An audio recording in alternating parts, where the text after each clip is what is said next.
To introduce you as well to the format and the platform here, it might be a bit different. So if you look over to the right of your screen, you'll notice a chat bubble, a question bubble, the poll bubble. So use that in the question and answer function. If you put your questions in there, you can upvote other people's questions if that's also your question, and we'll make sure to answer all them by the end of the night.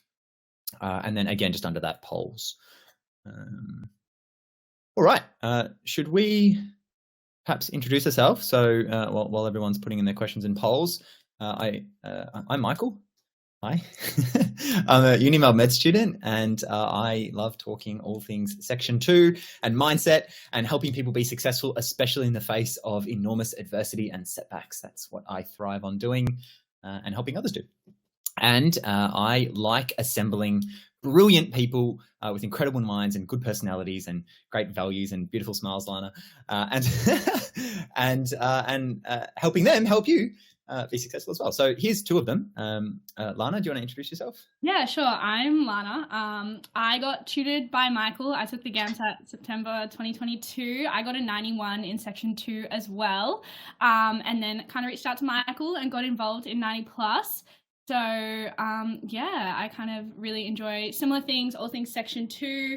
Obviously, I learned from Michael, so I suppose when I tutor, when I give advice, I also have that ability to kind of give students how to best utilize the resources we have and understand those things, because I myself was a student. But yeah, looking forward to hearing you guys' questions and trying to help you guys. Cool. And also, fun fact about Lana, she is a pro basketballer, so you can find her all around the world getting nothing but net. She also co-authored the book 20 of the Best. The link for that is just below. So if you see that green bubble, hit that link. It's completely free. And they are, we made that book to make the point that, I had my old book 20 of the Best, and that was my best essays. But I think sometimes people felt either they were intimidating or maybe it was just one person's effort. We made that book to make the point these are our students that have gone and achieved phenomenal results. And so it's an accumulation of their essays in totally different styles, just to show you it's not prescriptive. There are principles that are applied, but they've kind of made it their own. And then we've, gone and given feedback, because every essay can still improve. And so there's plenty of feedback for you guys to learn from. So bottom of the screen. And Lana is also helping me create Like Mike AI. We are remaking and improving the ACER online Section 2 test.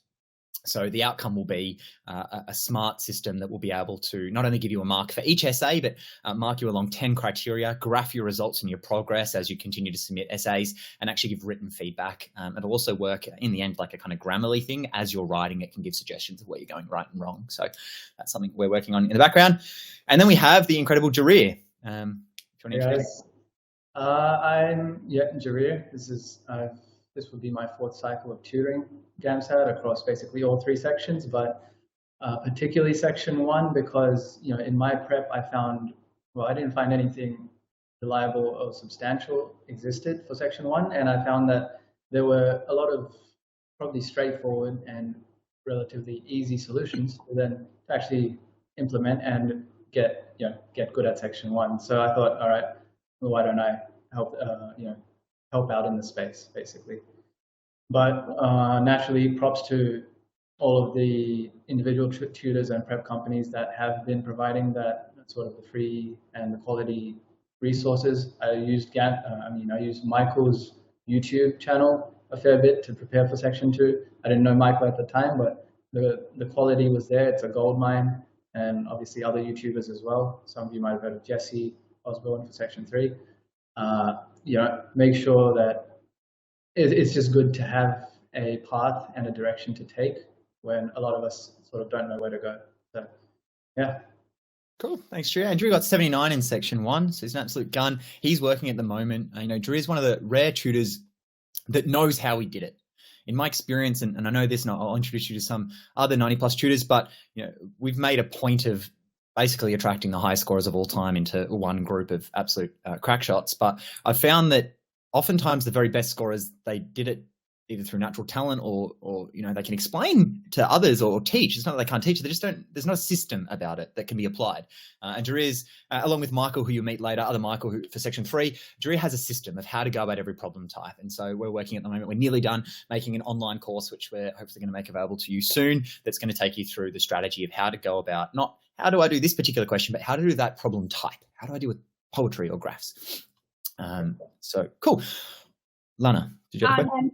We have one question about getting the audio to work. I'm not like a crowd expert like you, but I just thought maybe get that one. Yeah, sure. I'm looking totally unrelated, but wondering any tips to get the audio to work. Yakna, sorry, I'm not sure what's going wrong with your audio. Perhaps you could give us some more information, and if that's a problem being shared by other people, if you could just let us know in the chat.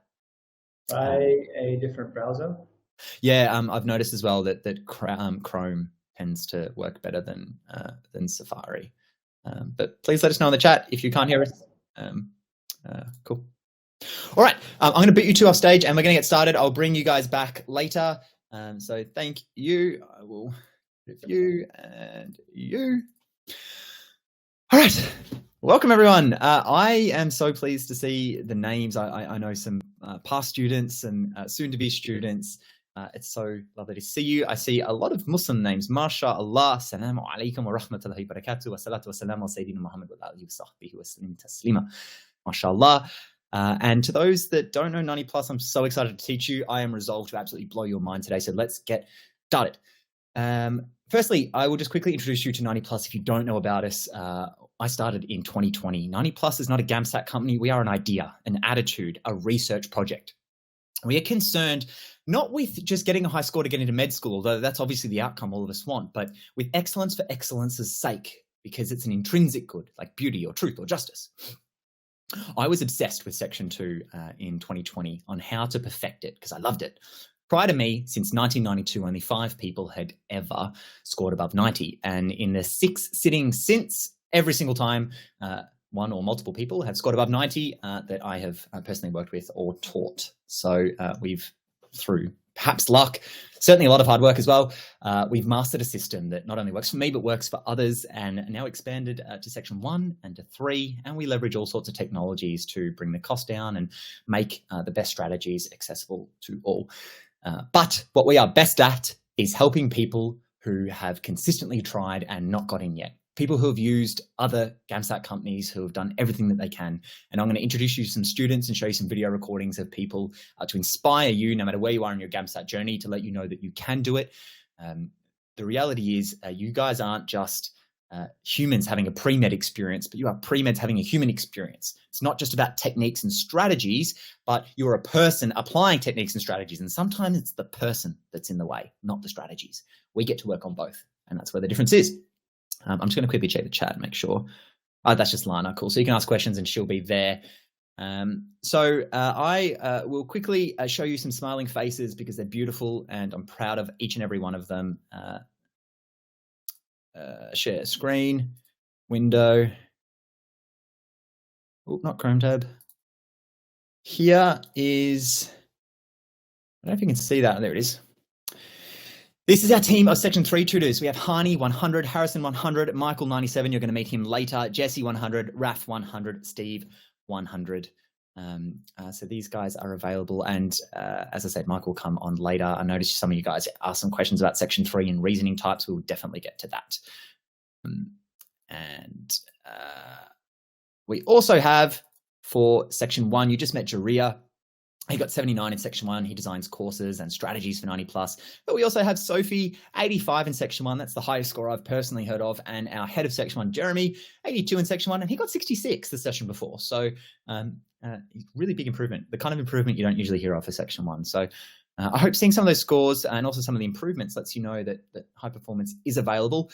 And I think actually I'm just going to show you one quick video and then I'll answer a couple of questions and then we're going to get into what do ACER want and how do we come up with ideas, because I know that was some of the questions that you guys had asked. So first, let me go here and here.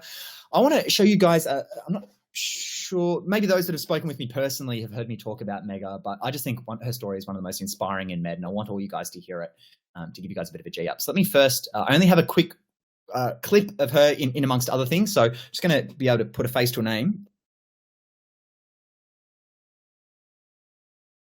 So before meeting Michael, I had sat the GAMSAT 10 times. I had pretty much done every single prep course you can think of. And so I was really just confused with what they were looking for at the end of the day. When I got Michael's materials, it was almost like a halo effect. I was like, oh, okay, I finally understand.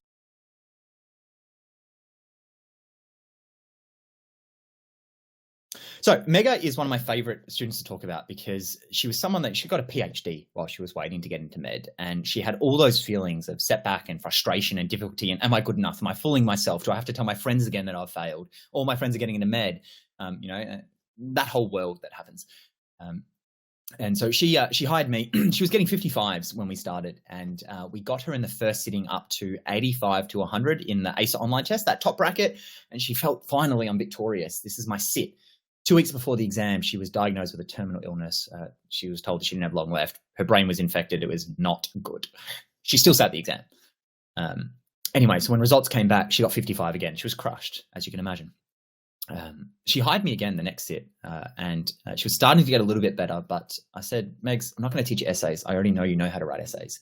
What we got to work on instead was relaxation. Like I was saying earlier, oftentimes it's the person, it's the way that you're approaching trying to be successful, not the techniques that you're applying. For her, she had never relaxed. And everyone's got a different thing. You've got to identify it in each student. But for her, she had this idea that she had to hustle to be good enough. And so hustle she did. So we worked for 10 sessions on relaxation. And I taught her some of the things that, a previous mentor who I was paying $25,000 a year at the time to teach me about fear and relaxation. And we worked on that. And she started to heal. She got better. She sat the GAMSAT again and she got 78 overall, not just in section 2. She's now in med school.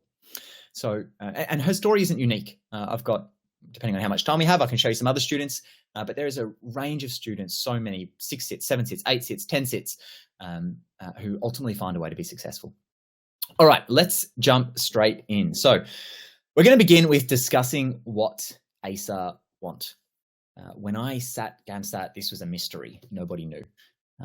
But I guess through my own hypothesis and testing and experiment, I found a way to score high and to teach others to score high. And since I've actually discovered ACER's archives, read through and found a range of documents that corroborate the ideas that I had. So I want to show you guys some of those documents.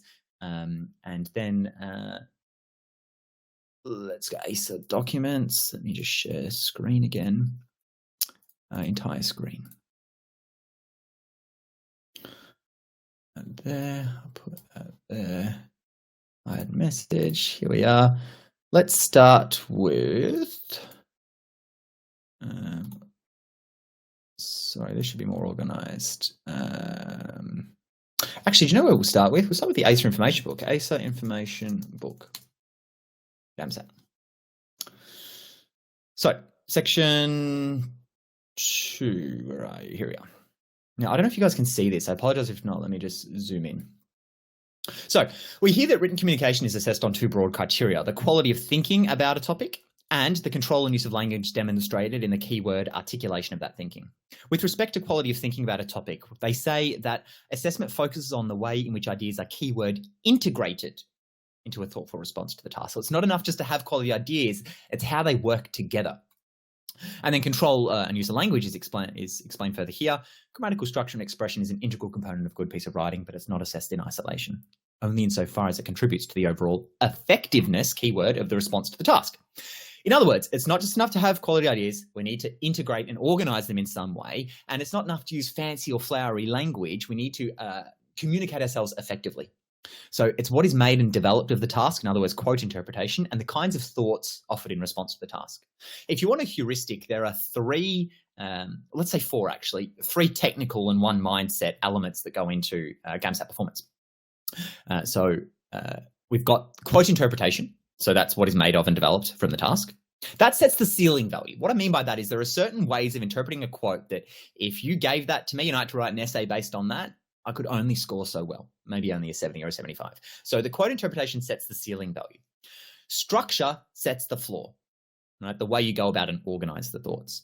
And then the kinds of thoughts offered in response to the task, your ideas, bridge the floor to the ceiling. Now, I know a lot of you guys had questions about ideas. Don't worry, we're going to get there. I've got heaps of information for you and strategies. But let's continue to go through other parts of these documents and see what we can put together for it.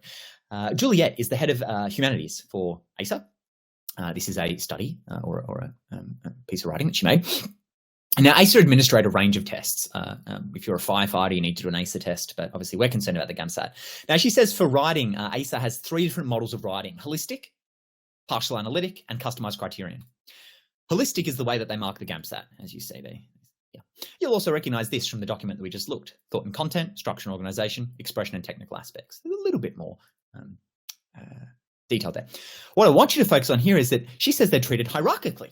Thought and content are prioritized over and above structure and the technical aspects. This is because we posit that writing is the process of generating ideas, creating ideas, not just recalling previously learned information. And look, they say that here as well. Pre-prepared responses and responses that do not relate to the topic will receive a low score.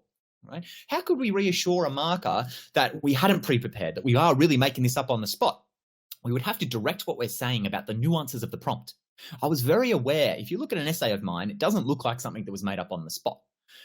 It's just like a lot of information and particular quotes, and that seem to be really targeted. And I'll show you how to do that as well. The point is, the better your writing gets, the more you need to put in an effort to ensure that the marker doesn't worry that this is like memorized from the night before, that we really are dealing with the nuances of the prompt. Now, this document is actually, while I'm doing that, I'll just show you this as well. So these are the kinds of reasoning tested in the GAMSAT. These are more the section 2, socio-political, inter and intrapersonal, socio-cultural, critical and informal and verbal. And these are more the section 3, some section 1 as well: quantitative reasoning, spatio-visual, abstract and formal. And this is why section 1 and section 3 with 90+ GAMSAT, we don't focus on any background knowledge. And there are key topics that you need to learn about, and we go through that as well. But it's focused around reasoning and problem types, the kind of problems that you encounter in the GAMSAT. All right. So this is just from a random ACER document. They say that we're testing our ability to engage in effective relationships with others. So start to think, how could I write in such a way that indicates to the marker that I have the capacity to engage in effective relationships? Right? It's not about what you write. It's about what your writing says about you. We want insight into our personal characteristics. Now, these talk more about section 1 and 3. I might skip past this, although... No, that's about something else. This will be on the recorder. You'll have access to that. So I'll let you kind of pause and read as needed later if you wish. This is the instructions given to the markers. It's from a book, The Art of Item Writing by ACER. Would you believe there's an entire book, 200 pages on how they write stems? In any case, the point here is that that markers, I might be being a bit laissez-faire, saying that they just get a vibe, but there's not a clear criterion like a rubric. They're expecting and trusting their markers to use their background, education, and understanding to pick a score for that student, and they subject that, of course, to different criteria and balancing out if one marker on average is harsher than another, and so on. The significance of that, though, is that if you, let's say, get feedback from me, I'll tell you technically what is wrong with your writing. And I just want to also quickly say, you'll never hear me say that my way is the way, the only way. When I sat GAMSAT, there was no section 2 sort group. There was no someone with posting 90+ essays. There was no, you had to pay $50 to get your essay marked via email by someone who gave you wrong information. My way is a way to do it, and a way that works. I'm sure there are other ways to do it. I don't know what they are, but I do know that this works. I've lost track of what I was saying. That's right. So I'll tell you about the technical aspects of what you can or can't do to better approximate a high score as I understand it. But the reason I encourage students to participate in groups like the Section 2 Sorter group, and if you don't know what that is, it's a Facebook group where Lana, my student who you met earlier, and also a teacher at 90+, will give you free feedback as long as you're contributing to others, and people help each other succeed. I'll just quickly post a link to it at the bottom of the page. If you wanted to download that book for free, there's a link there before I change it. Here is the Section 2 Sorter group. If you want to join that group and you're not in it. The benefit of posting, I understand it makes some of you shy, is that you get a broad range of opinions, right? You get the technical, here's what to do from me, but you'll get from somebody else, I struggled on this bit, or I didn't quite understand that, or I like this bit, right? And you want your writing to be able to appeal to a broad range of people because you don't know who the marker is. Okay, so that's another strategy you want to keep in mind if you're really looking to score at the highest levels. All right, and then lastly, we're going to look at the ACT scaling test. This is perhaps the most single informative and insightful bit of information on Section 2 and what they're looking for. And what excites me about it is that I found it 3 years or 2.5 years after I started 90+, and it corroborates almost exactly my suspicions and my hypotheses about what works. So Mr. Doug McCurry from ACER, as you can see, has left us this table of what the weakest, below average, average, above average, and strongest answers entail. And we'll go through this in a bit more detail. But for now, we're just concerned with the strongest answers. As you can see, we're looking into insight into the issues, ability to think about them critically, ability to develop a view and organize an argument. Remember the integrated ideas that we discussed earlier.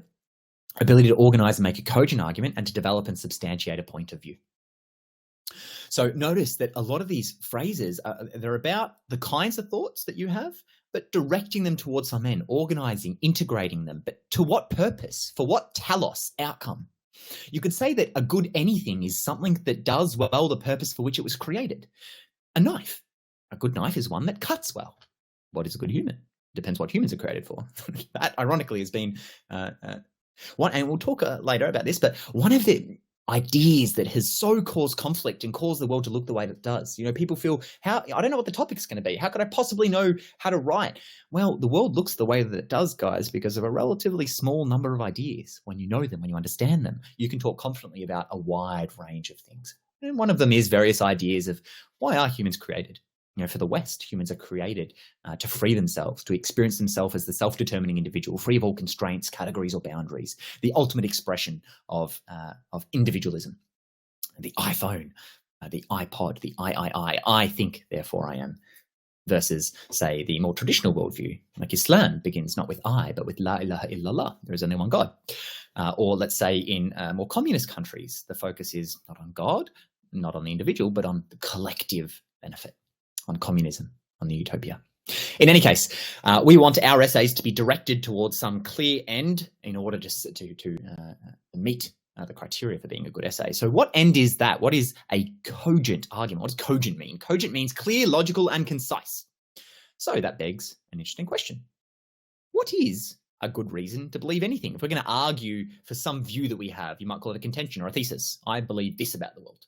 Well, you don't arbitrarily, I bet, hold those opinions. Any opinion that you have, you believe for some reason. What are those reasons? See, a lot of students struggle to come up with contentions.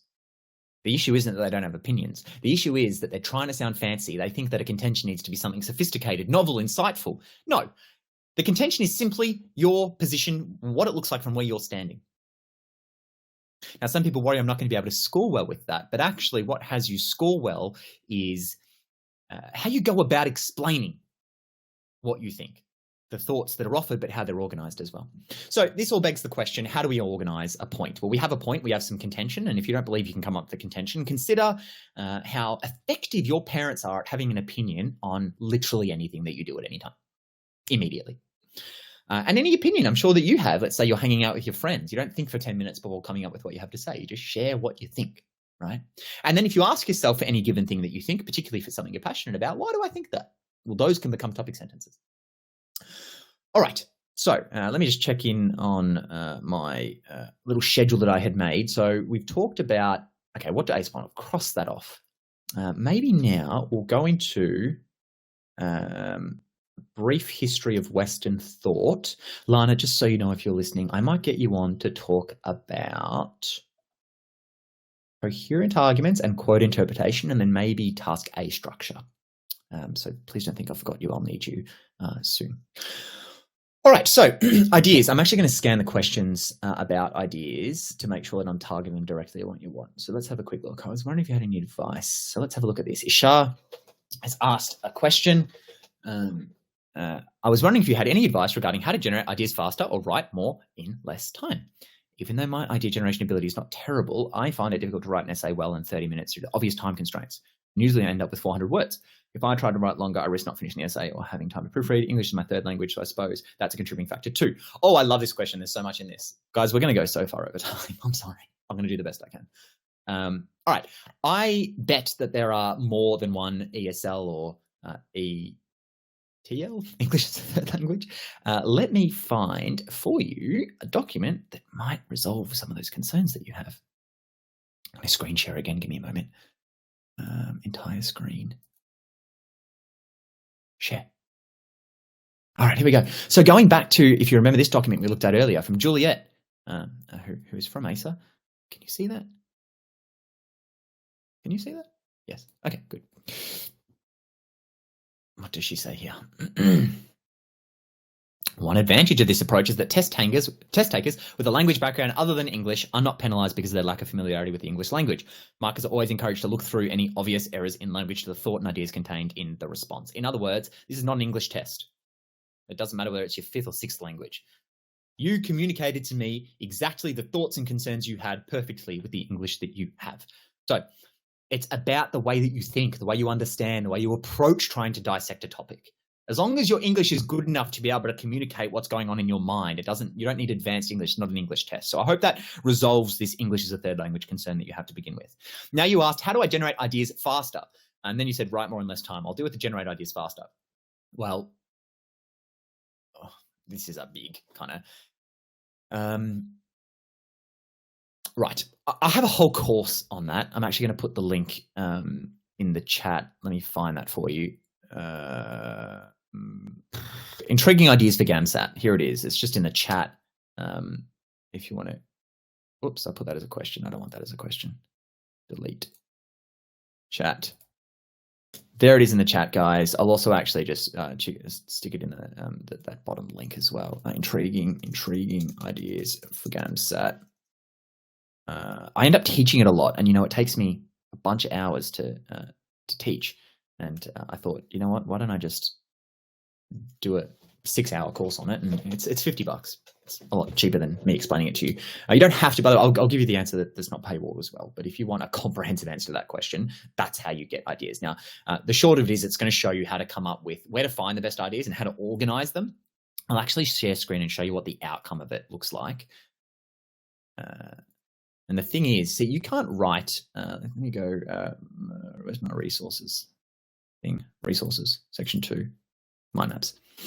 So I'll show you this, for example. This was my mind map before I sat, and then here's some other kind of ones that these are just little examples I made to example my point. They're not full mind maps because they only really cover one topic. But it shows you how do I create. So each of these bubbles is something that's high scoring to say, something that you would score very well for having said. Like, for example, let me say, conformity is a monoculture of pluralism. Pluralism, an example of pluralism is the motley crew on the ship Pequod in Herman Melville's Moby Dick. And problems with conformity, the acquisition of knowledge that doesn't concern us, it's not beneficial because this sort of deleterious knowledge stretches out our capacity, hence our ability to focus on what's important and formative.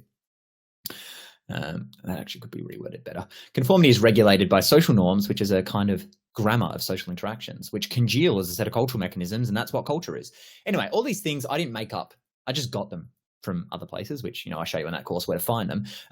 The reason I'm showing you this is because when you have the ideas that score well already identified, fleshed out, organized relative to themes that are common in GAMSAT, the relationships between those themes are organized, that helps you be more agile. Another way to be more agile is, in my experience, people bloat the plan, spend too long planning. And so how to come up with contentions quickly, which if you go to 90plusgamsat.com, oh, sorry, I was going to put the link at the bottom. That's the link for intriguing ideas if you want to grab it now, just at the bottom of the screen.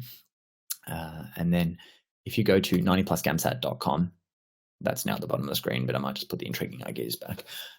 If you go to 90plusgamsat.com, hit the video link, you'll notice that there's a whole list of resources there.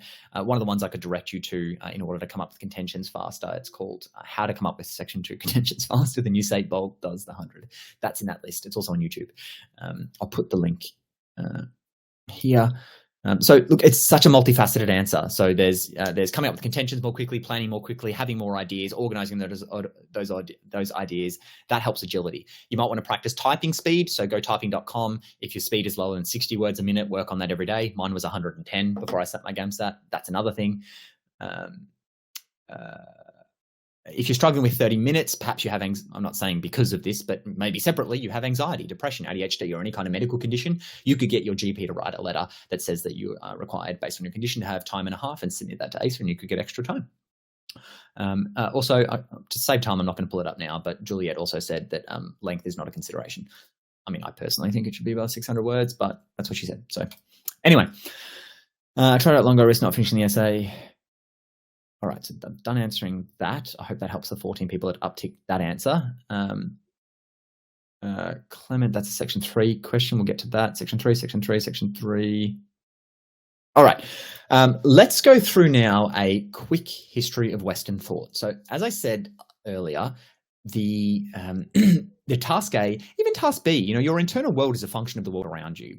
So let's say the topic is marriage. You only understand marriage through your set of experiences, but your set of experiences are influenced by, colored by the world around you and the media that you've consumed, journalism, music, and they are a function, like any task A theme you're going to get, of a relatively small number of ideas, things like religion, science, globalization, money and wealth, technology, democracy, capitalism, liberalism, collectivism, traditionalism, modernity.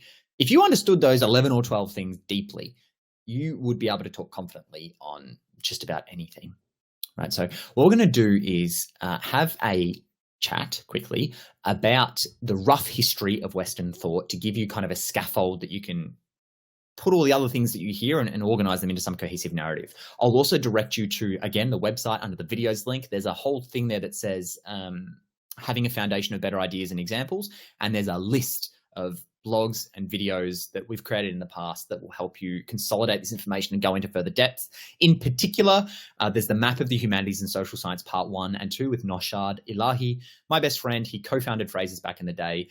I bet you've heard of the word neoliberalism. It's because of him. He was the one that made that a thing in GAMSAT. I think that there are perhaps words now, in retrospect, or ideas that better encapsulate and help students understand some of the things that we're seeing today in particular. And that's why we're going to talk today about modernity and post-modernity rather than just liberalism. But in any case, those two videos in particular, Map of the Humanities and Social Science Part 1 and 2, they're 3.5 hours each. They'll blow your mind. I promise you, go and watch them.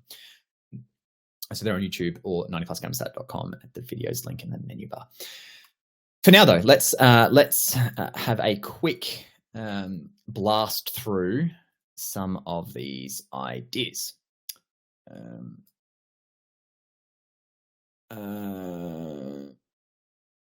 am I doing? Whoops. Sorry, guys. I'm trying to...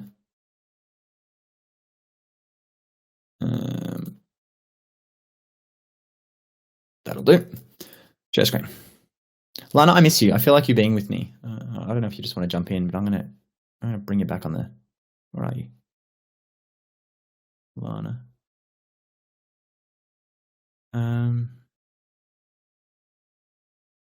Yes, for those that are here, if your recording is dropping out, I will send you if your connection is dropping out, I will send you a recording. That's no issue. And by the way, if you guys' screen is... oh, hey, Lana. You're muted, though. Let me unmute you. Wait, unmute. Yeah, there we go. I'm back. Cool. I'm just going to move to stage left. There you are. Yeah, and also if you guys are struggling with the recording size, just the bottom left of the screen, so bottom right of the screen, that you can go full screen, and that should help you see us better. Anyway, let's share screen. Lana, I don't know if you've got anything to say, but if you do, just feel free to jump in. I'm just going to go through, and this is more a me bit, but maybe you've got something to say. I don't know. All right. So you could say, actually, firstly, before we do that, am I showing my whole screen? Yes, I am. Good. The workshop. Let's start with this. Intellectual humility.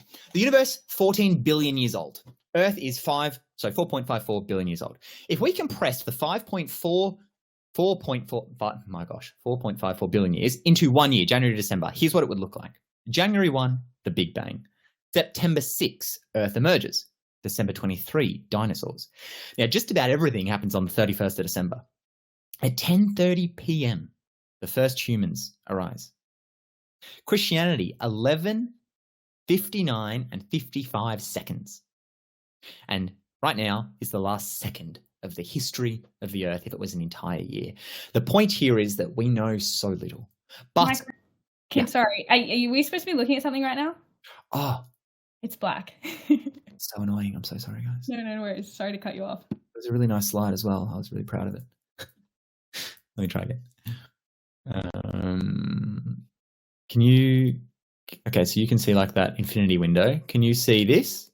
Yeah, we can see that now. We're looking at... Okay, so 14 billion years. Earth is 4.54 billion years old. If we compress it into 1 year, January to December, January 1st, Big Bang. By December, we got dinosaurs. All the actions on the 31st of December. First humans at 10:30.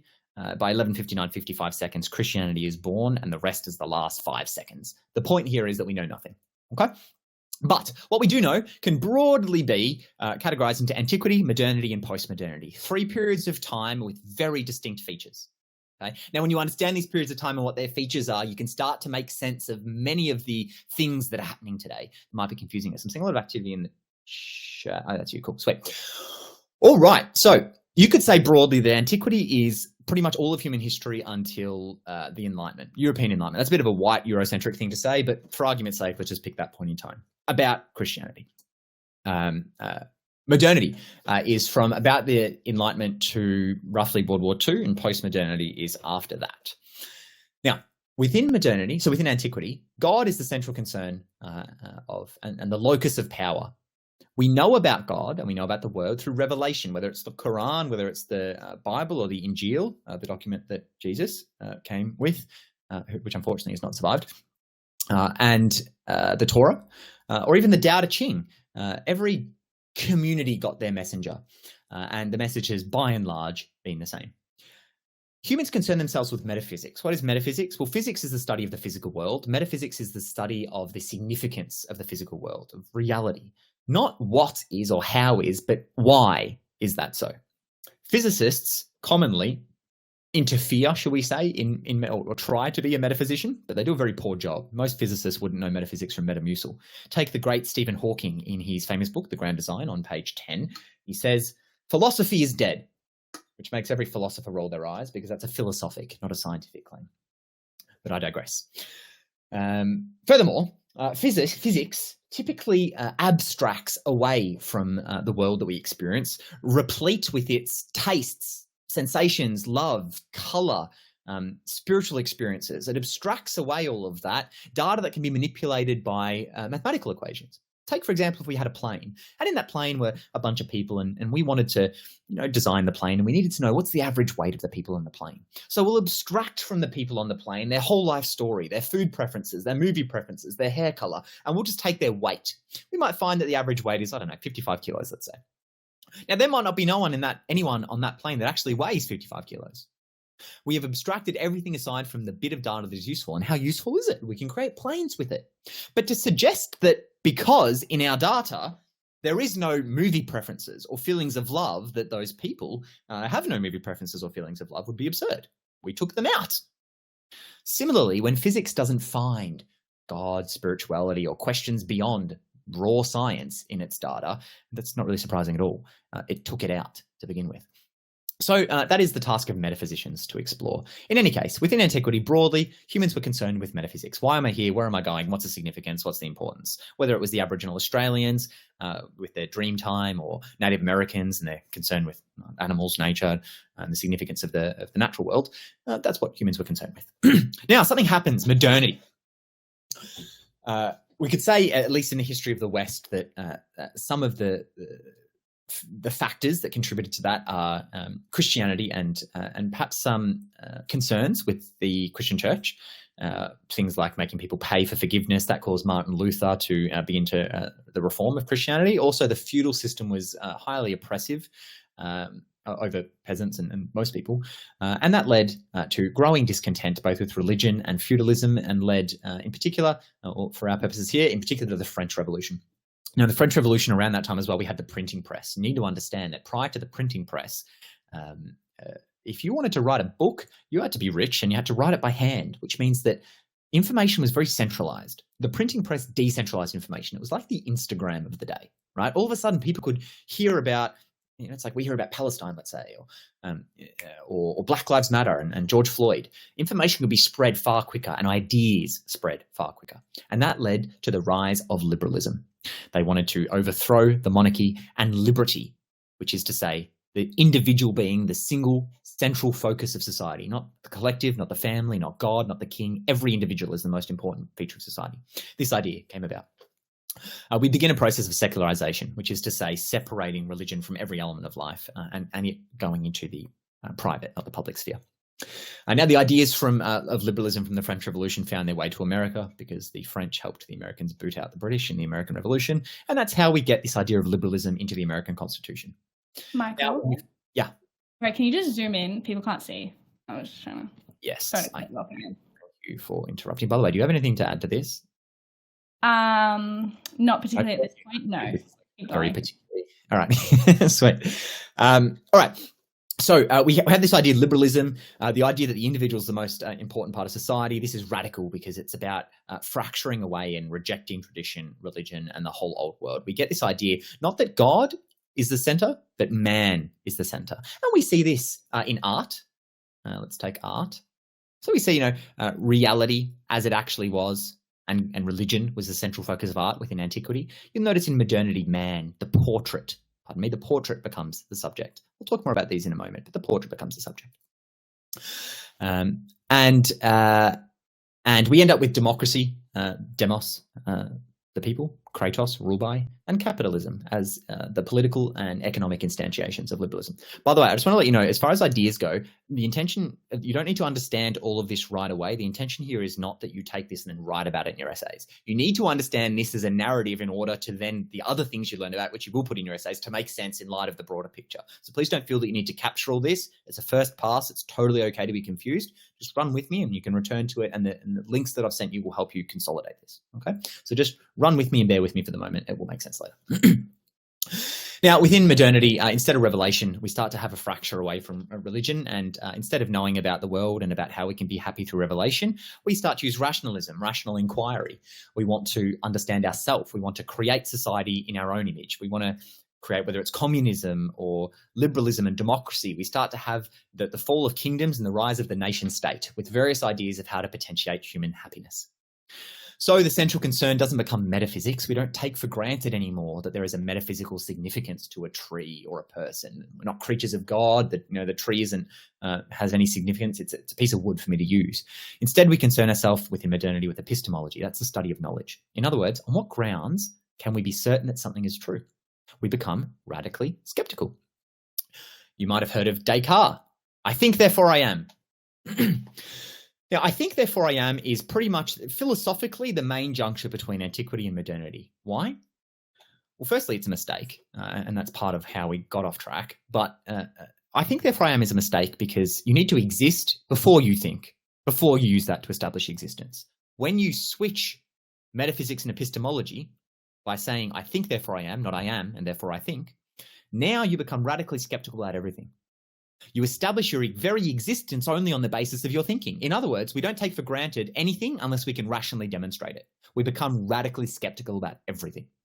And there's also at this time the scientific revolution. As modernity progresses, we have the sexual revolution of the 60s, the invention of the contraceptive pill and its adoption by the NHS in the UK, the free love movement, and then on the coattails of that, LGBTQ, the suffragettes and feminism, desegregation of black and white schools.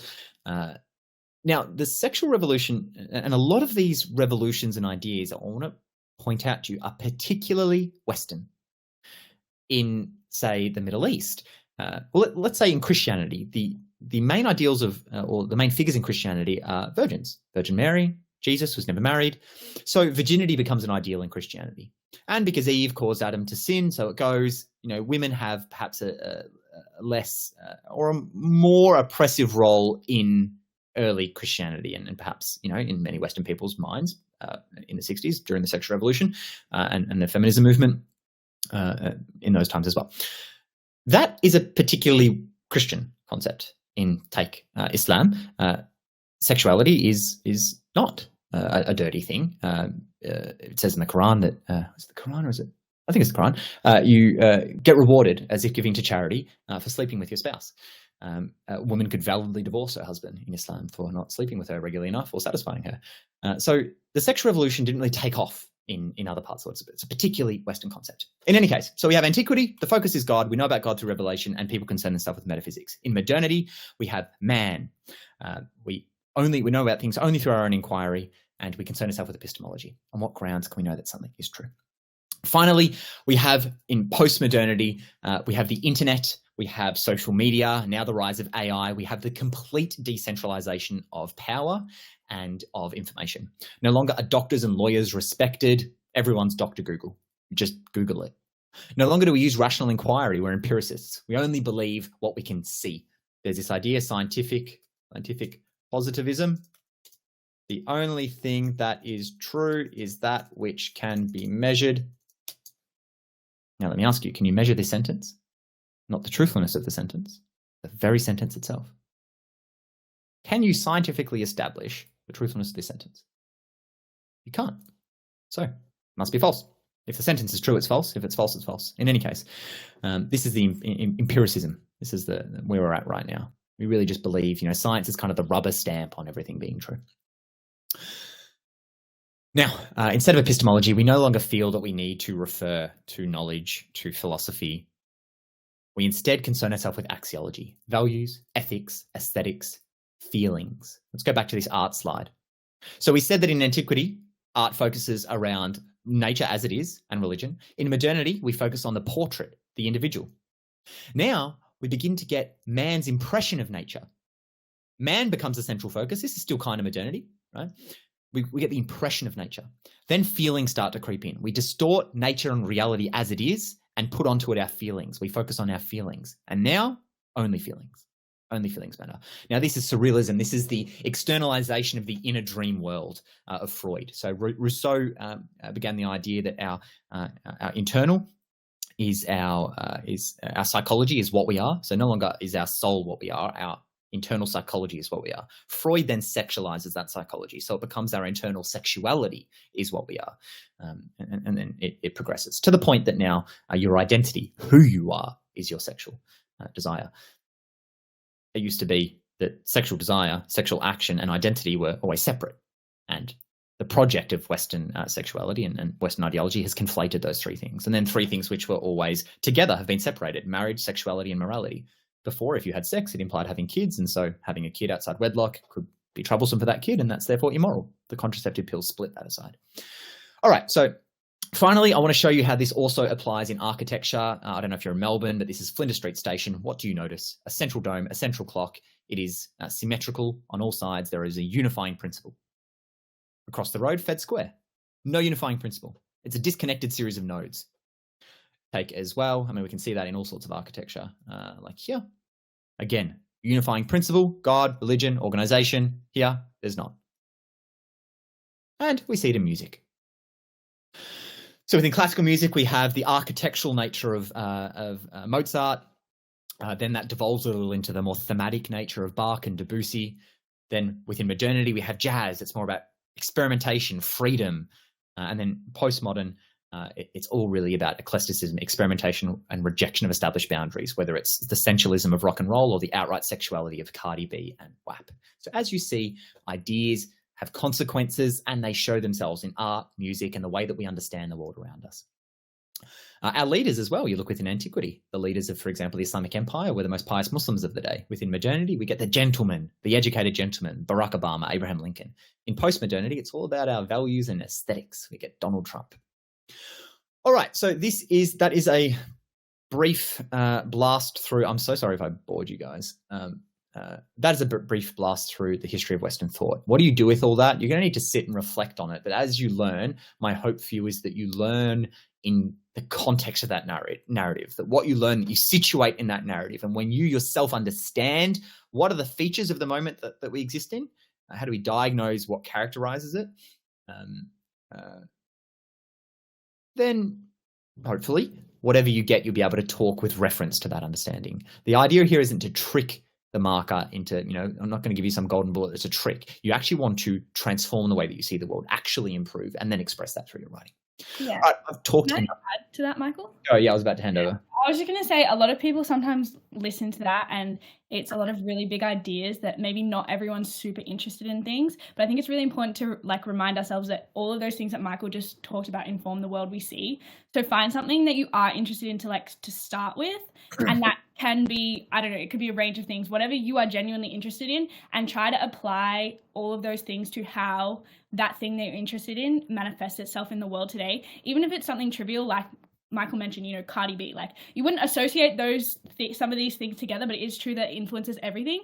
So if you are struggling, I suppose, to conceptualize and grapple with some of the ideas, I really encourage students to go to something they care about, because when you care about things, you tend to understand things much easier and you want to learn about them. And it can be a really good starting point to try and figure out the techniques of how to apply these things, and then work to that when you get more obscure abstract prompts within the GAMSAT. So really do think of like scaffold, building blocks, all of those things, and it does literally apply to everything, even things you wouldn't think it applies to. So that would just be like my recommendation for that, using that information. Disagree. I wrote about Young Thug in an essay on gender. So anyway, I hope you asked if we could zoom in a bit better. Try bottom right of the screen, hitting full screen. Hopefully that helps. All right, I want to hand off to someone else because I've been talking for too long. I wonder if we go to either you, Lana, what have we got? How to find ideas, intriguing. I guess we've done that. So next I want to talk about the syllogism.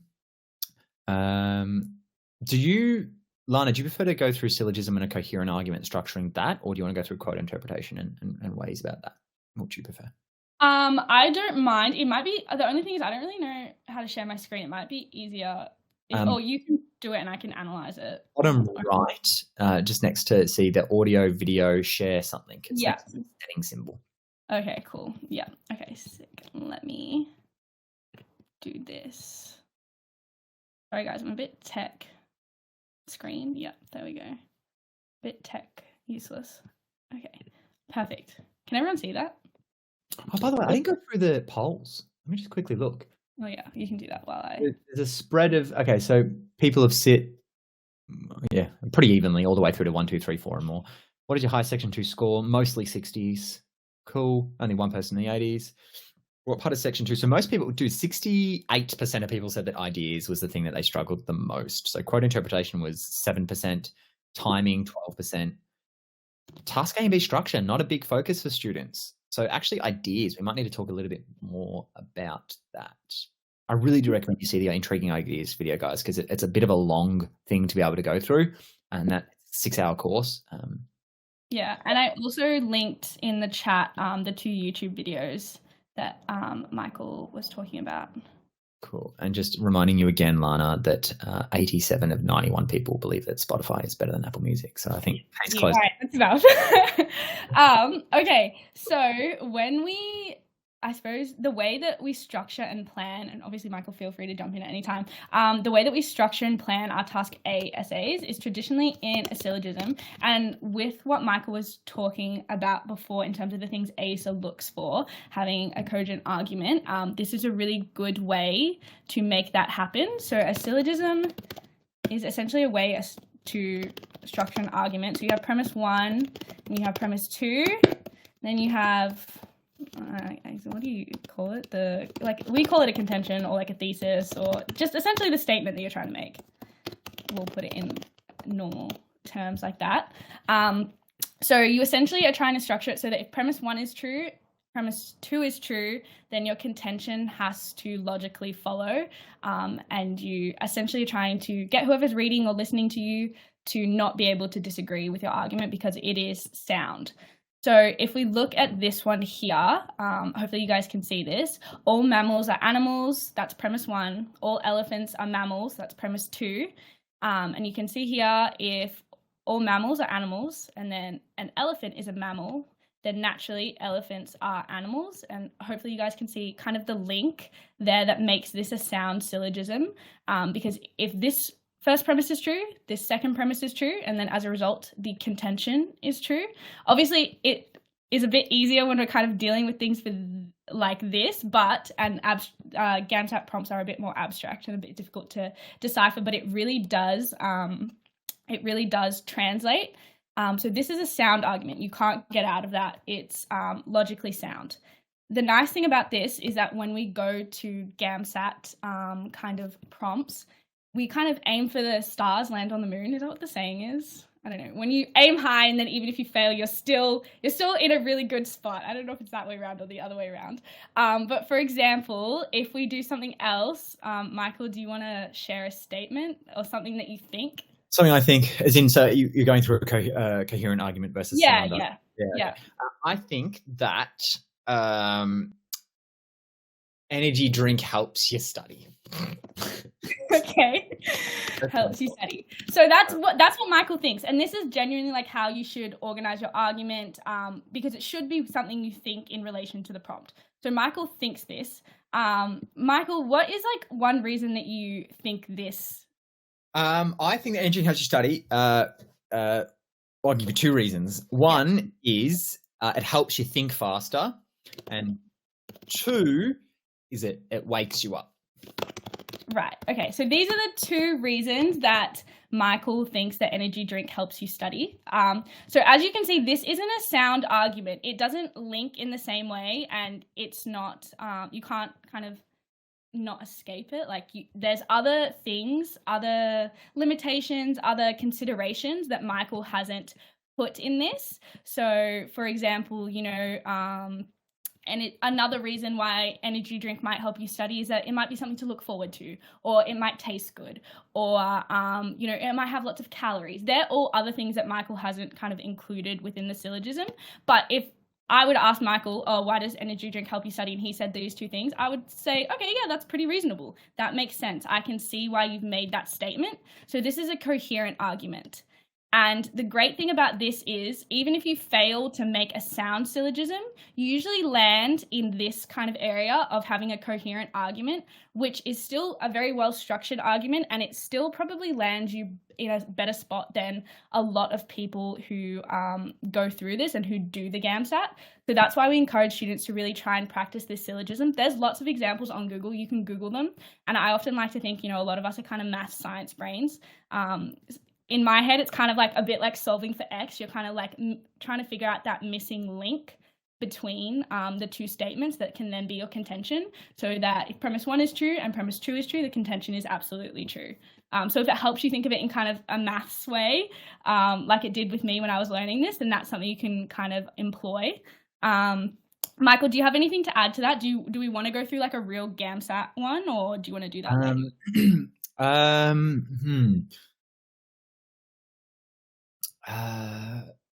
No, just to emphasize that how this connects to the whole picture is you come up with a contention, and notice how quickly, and it's not because I'm expert, actually, Sneha, you're the last person I spoke to in the chat about C4, which is an energy drink.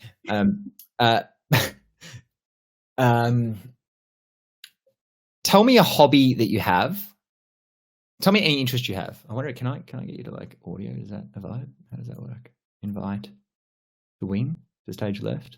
Yeah. I don't want to embarrass you by coming on, but can you write in the chat? Oh, actually, the chat's got a delay. Maybe I won't pick on you. The point I wanted to make to you guys is think of any opinion you have right now. Something trivial. BMWs are better than Mercedes, or pink's cooler than blue, or just literally anything that you think. Ask yourself, why do I think that thing? Now, if you picked a statement you actually really do believe, something you're passionate about, you should pretty easily be able to tell me immediately, why do I think that? Notice how quickly you formulate the argument. Weightlifting, cool. All right. I don't know if that took if you wrote that right away, but if you can quickly answer, if you just tell me the 2 reasons why you think there you go, weightlifting is good for you, and what else? I'm sure there's another answer coming at the moment. The point I want to make is, it's very easy for her to come up with the 2 reasons why she thinks the thing she thinks, because she already thinks it. Versus, notice how hard it is to come up with a plan when you're trying to come up with something really sophisticated and fancy to say. That's how you end up sitting there for 8 or 10 minutes. And no matter how good that contention is that you came up with, it wasn't worth the 8 minutes that you wasted. There you go, endorphins. She says, weightlifting is good for you and it gives you endorphins. Any of you guys can come up immediately with your point of view if you're not venturing to try and say something that you don't actually believe.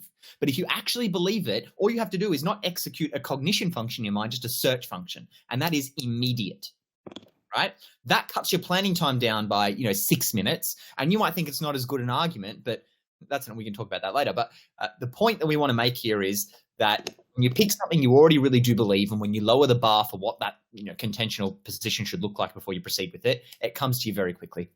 And the marker will know about you, that you're ordered, that you're directed, that you're clear, that you're lucid. I won't pull it up now, but if you go back to the ACT scaling test, the last criteria of the strongest answers was lucid and fluent and precise.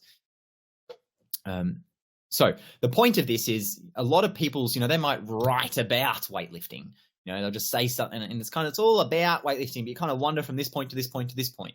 What we're trying to get you to do is to order and direct your essay for some purpose. You have a view. Here are the reasons I have that view. Okay, so to tie just one more time, so let's if we go in the energy drink, if my contention was energy drinks help you study, my topic sentence 1 would be it helps you think faster. My topic sentence 2 would be it wakes you up. Body paragraph 1 will prove to you, or attempt to prove to you, that it helps you think faster, so that by the end of body paragraph 1, you'll be confident of that. And then body paragraph 2 will aim to prove to you that it does in fact wake you up. And if you've done that well, then by the end of body paragraph 2, you'll believe, yeah, okay, I see why he thinks it wakes him up. And then you'll be able to come in. Sorry, go. No, I was just going to say, and on that, a lot of students try to they'll have a contention they genuinely believe, but then they'll try to have like really complicated premises or topic sentences. You guys have it's a time pressured exam, right? So you have to prove everything that is in this premise to make this coherent and make it a logical argument. So if you say it helps you think faster, it helps you do this, and you try to address all these things in one paragraph, you're not going to adequately convince the marker that premise is true, and then it's going to mean that your argument isn't as strong, and there's loopholes and things that people are going to pick out and say, and break it down more. So do really keep it simple. I feel like students, we say keep it simple and they don't believe us, but keep it simple. Yeah, other thing as well, just to parrot that, is think of the topic sentence as the headline. You wouldn't read the book if it was called Harry Potter and the Philosopher's Secret, in which Harry finds out that he's a wizard and then he meets Hermione and Ron, and you wouldn't read that book. It's called Harry Potter, and then you read the book. The topic sentence is the headline. The explanation later in the paragraph is where you say the rest of what you had to say about that. You don't need to give it all up in the topic sentence. Okay. Mick has a question. Do you score higher if you include a rebuttal? That's a complex question. I'm going to say no. I'm going to say no. I think it would show, if we go early to the wording in the ACER book about, the ability to engage in effective relationships with others. We can talk about psychometrics later on in this, but it does show, a more emotionally intelligent person or logically intelligent person will be aware of the limitations of their perspective. They'll be aware it's not the only perspective that can be held. They might anticipate what somebody who has a different perspective might say. And so somebody who is aware of let's say, for example, my argument was, bananas are better than apples. And my topic sentence 1 was bananas taste better. My topic sentence 2, bananas look better. I don't know, right? Now, I've made a coherent argument there. I understand why I might think that bananas are better than apples if in fact they do taste better and they do look better. But I haven't included all of the criterion for a good fruit. Perhaps somebody values price, seasonality, fiber content. Right. So after I make my argument, I don't do a rebuttal paragraph, but in my conclusion, we do recommend that you acknowledge the limitations or retrospectively appraise the limitations of your argument. For example, by saying, look, so I'll start my conclusion saying, if bananas taste better and bananas look better, it follows that bananas are better than apples. Now, of course, there are many criterion upon which you could judge the goodness of a piece of fruit. Fiber content, price, seasonality, blah, blah, blah. In having done so, I'm aware ahead of the fact that my argument isn't a knockdown. Here, look, I know what other people are going to say. I'm aware, right? So I'm showing that. I wouldn't call that a rebuttal. I'd call that a higher degree of sensitivity to the limitations of my perspective. I hope that answers that. Mick asked, my last GAMSAT topics were work and happiness. Well, the topics, firstly, you don't respond to topics, you respond to prompts. And you don't respond to themes. It says, formulate a piece of writing in response to one or more of the following prompts. None of the prompts said work, and none of the prompts said happiness. They might have included the word work and happiness, but in concluding that all there was that you were supposed to be responding to was work and happiness, you've already created an error. You've already misrepresented and misinterpreted the prompt. That'd be like, imagine that I was tutoring you, right? Here, you just asked me a question. My ability to be a good tutor and mentor to you is proportional to my ability to hear what you say, but also hear, where's that coming from? What's his current understanding of the picture? And how can I talk to that to get him where he needs to go? If instead I just heard, let's say, the word contentions. In all of what you said, I heard contentions. Oh, I've got something to say about contentions. And then I wrote an essay on contentions. I would have, or responded to you just about whatever my pre-prepared response on contention was. I would have completely missed your point. And I would have revealed that I'm not a good communicator. And ACER would know about me if they were watching me do that, there's something not going right there. Similarly, when you just listen to one word, work or happiness, and then respond to that, you're already showing the ACER marker before you've begun that you're not communicating. Unless you understand what someone said and respond to that, you're not in communication. So I'd need to know the prompt. You're welcome to find me a prompt and I'll respond to a prompt. But work and happiness is too general. I hope that helped, Mick. Can you answer if it's worth providing personal experience in section 2 or not? I've read mixed reviews. How are we going to manage all these questions? Because they're going to keep coming. Should we just answer? Yeah, I guess so. I've been trying to reply to them. Yeah, okay. while we're going. But yeah, I think that question. You want to? I'll answer that here, but do you want to maybe keep just on top of the chat, and then I'll press forward. We might get Jareer on just to break things up a bit. I will quickly. Is it worth providing personal experience or not? I did. Let's just keep it simple. I did in Task B. If you're someone for whom you feel comfortable doing that, then do that. If you're someone who you feel confronted by that and you typically score much lower when you do that than you do in a Task A, then don't do that. You don't have to do it to score well. It's something that can help, because with Task B, which deals with intrapersonal themes. Let me just go back to my. I'm going to bump you. Can I get you to jump up? Yeah. Screen so I can share. If we just go back to the share, if we go back to the ACER documents and we look at this again, inter and intrapersonal reasoning. Interpersonal reasoning is Task A. Intra, which means inside self. Personal reasoning is Task B. So marriage, love, jealousy, happiness. These things we only know through our personal experience.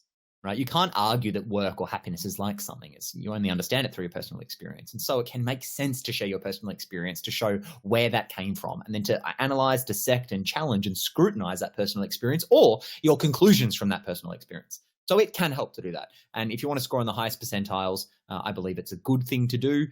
Do you need to? No. I've had plenty of students get in the 80s just writing 2 Task A's.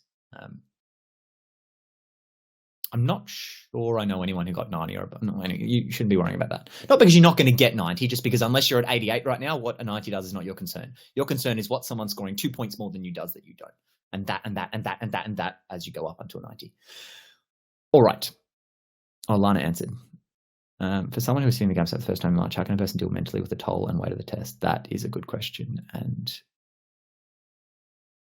there's just like, how are we going to do this to time? We're like a quarter of the way through the check. Okay, look, for now, Jana, I'm going to direct you to the website under the videos tab. I've got a whole list of blogs that I've written and videos about that. I've also got a whole book on it. It's called 1 Month to Go. To be fair, actually, I need to put that separate to the full set. Anyway, when there's 1 month to go to the GAMSAT, I will release that book separately. And that book just deals with that. Right now, unless it's in the way of your study, I think that you should focus. See, all of you need to focus on the step ahead. This is everyone's problem, is you're focusing on the outcome, right? And when you're looking too far in the future, you're tripping over the, I'm just going to bump you to stage left, Lana, while you work. Actually, I might put you in the wing if that's right. Just come on if you need to. Jana, so most people focus on the outcome where they want to go, and they're tripping over, stumbling over the gold at their feet. Your ability to be successful. A 90 is nothing more than a consecutive series of small things done well. When I was at a 66, I focused on what to do to get to 67. When I was at 67, on 68. I dealt with the single thing that this moment required of me. This moment, unless the mental toll is right now, and that's probably I need to know why, and that's too specific a question for a webinar. But you focus on the thing right now. What you need to do right now is understand section 2. We're talking to you now about section 2 and section 1 and 3. Understand that, and then there will come a time at which the most important thing is mental, because you knowing how to score well and then you actually doing it are 2 different skills. And we talk extensively about that. But if you want to know specifically, we've got some mindset blogs and videos that you could look at just to get started. And then, as I said, when there's 1 month to go, we'll do that. And maybe I'll do a mindset webinar. I'm sorry to evade that question. It's very specific to you, and there's 200 people. Mental headspace seems to be. I will just quickly say, you can't have power until you can be at peace with failing. If you can't be at peace with failing, or you need it to happen all right now, it's like a Chinese finger trap. The more you pull away, the more it tightens. So here's the thing. In order to be successful at anything, you need to intend in the following way. When most people intend to do something, it looks like this. I've got to have it now. I've got to have it now. I've got to have it now. I've got to get into the GAMSAT this time and this time and this time. The problem is when you do that, if you don't get where you get, you fail once, twice, 3, you start to become discouraged. It's exhausting. Instead, decide. I'm either getting into GAMSAT, I'm either going to become a doctor, or I'm not going to. You know, there's a thing on the Fraser's website.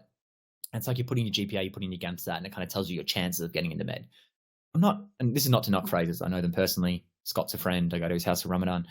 But I'm not sure I like the message that sends. You could say epistemically, which is to say theoretically in knowledge, if across a whole sample, let's say 1,000 rolls of the die, there's a 1 in 6 chance of getting a 6. But any given die, you can't say that. Statistics apply to populations, not to individuals. Ontologically, on an individual roll, which is to say ontologically in reality, not in theory, when I roll that die, it's either 100% chance of getting a 6 or a 0% getting a chance of 6. And if I knew the weight of the die, the air resistance, the angle of the throw, and all the other factors, I would be able to tell you it's either a 6 or it's not a 6. Similarly, you don't have a chance of getting into med school. You're either 100% or you're 0. Whether you're 0 or 100% depends on you and whether you decide to. But if you decide to get into med, you need to let go of the timing. You get to choose the outcome, not the timing. Here's another statistic. 100% of people that never gave up getting into med school either died or got into med school. 0% of people that gave up getting into med school got into med school. You choose whether you're 0 or 100, but if you want to be 100, then you need to realize that's going to happen in God's time or the universe's time, karma's time, whatever works for you. The reality is you don't get to choose whether it's this or not. You get to choose to do the right things on a moment-by-moment basis. There is a finite set of things in between where you are and where you need to go. I don't know how big the set is, though. What I know is you need to focus on the step in front of you. I live in Melbourne. If someone told me my son was going to die if I didn't walk to Darwin, I'm getting to Darwin, you best believe. I don't know how long it's going to take. It might take me 20 years to walk to Darwin. I've got no idea. I just made that up. I do know, though, there's a finite number of steps. And I only need to keep walking and get the right directions, and I will logically get there. Equally, you will logically get into med school eventually if you keep identifying things in the set and removing them from the set, and you get directions from someone who knows. Whether you've got enough time to do that in this sitting or not, I don't know. I know that if you keep walking, you'll get there. I also know that if you crack the shits, part of my language, please forgive me, for not happening soon enough, that's the very thing that gets in the way of you getting it. You're trying to dictate the timing is the thing that causes it not to happen. So you need to intend strongly, but release. Enough of that. Right, I'm way off track. All right.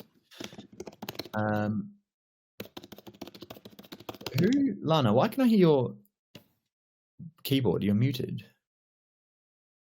That's weird. Anyway, I'll let you deal with that. All right, let's maybe, Jareer, if you're around, I might just to mix things up. Let's have some, okay, you're welcome, Jana. Let's have Jareer come on if you're around and listening, my man, and we'll have a quick chat of section 1 just to mix things up. Maybe if you guys want to stand up, have a stretch. I'm in it for the long haul tonight, so I'll give as much as I can. He's already here. I might have my stretch now. Actually, Michael, it's Maghrib time. I'm just gonna. I was just about to say I wanted to pray Maghrib. Okay. You pray first, and then. Yeah, I'll come back in like 5 minutes. Questions in the interim, inshallah. And if everyone else wants to pray Maghrib, now's the time. I will answer questions in the interim, and then Jareer will be on, inshallah. Move from the stage. All right. Wong, that's a section 3 question. We will answer that when Michael comes on. All these are section 3. I would love to know whether it's better to write about a personal experience or it's better to write in an academic style. Ayla, I think we answered this one. I don't know what you mean by academic style, but I think play to your strengths would be my answer. Hope that helps.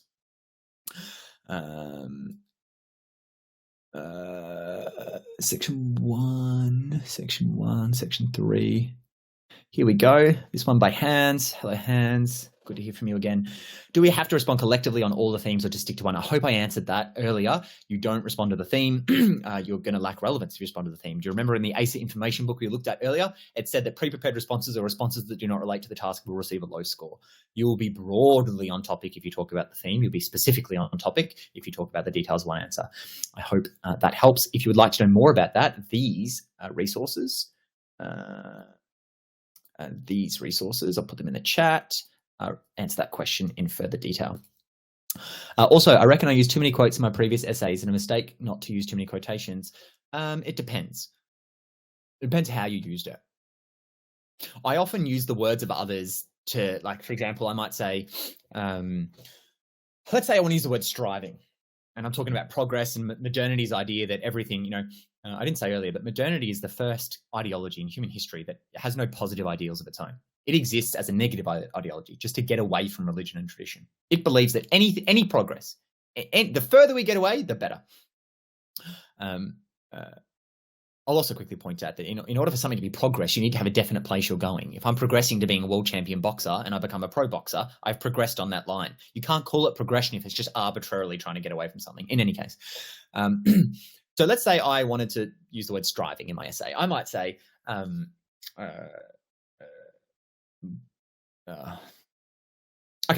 modernity is typified by a pursuit of what Darwin and Nietzsche would agree is the central characteristic of the organism, striving. It's striving. So see there, I was already going to say striving. I just chucked in that bit to show that I know that both those philosophers would agree. So I use quotes on the way through, but if instead I just stopped my point and then gave a quote and interrupted my flow, well, then you're kind of getting out of, it depends how and where and how relevant the quote was. But generally you want your voice to be the thing shining through because they're trying to assess you, not what you know. That's why when you have a paragraph, you don't want to go, here's my point, here's an example, here's an example, here's an example, here's a quote. All you've shown me is that you know some facts, not what you see about the prompt and your insight into the prompt. So I hope that helps. It really depends how it's used. Is it true that you're marked higher for unique ideas? Again, it depends what you mean by unique. I can tell you that there is, I'm trying to remember where in the ACER archives I've seen it. There is definitely a line I've seen that says something about novel kinds of thoughts and ideas being provided. I would say that the ideas that I came up with were unique relative to other students and they scored highly. Let me answer this way. Not independent of the quality of those thoughts. If you're offering thoughts that are unique and quality and that are directed to the nuances of the prompt, then you're coming up with what other students haven't come up with must mean that you've shown some kind of lateral thinking or novel approach or dissection of the prompt. So as long as that's lucid, fluent, and precise, then sure. But I don't think you should be focused. Well, it depends, I suppose, where you're scoring. See, I know a lot of you guys struggle with ideas, but first you need to understand structure and understand approach and understand quote interpretation. You can have all the ideas you want, but if you've interpreted the quotes lousy, that's lowered the ceiling. You could have a high ceiling and great ideas, but if your structure changes every single time, well, how are you supposed to improve? The thing is, you need to have a common way of going about it so that if I say, Kayla, it's your specificity that's wrong in this essay. I need you to keep everything the same and just change that one thing and come back. Is it better now? Yes. That's how you take those consecutive steps. If every time you make up a structure, you could take 2 steps forward, 3 steps back. I can't control the variables. So first focus on structure, then focus on quote interpretation, then focus on ideas. Hope that helps.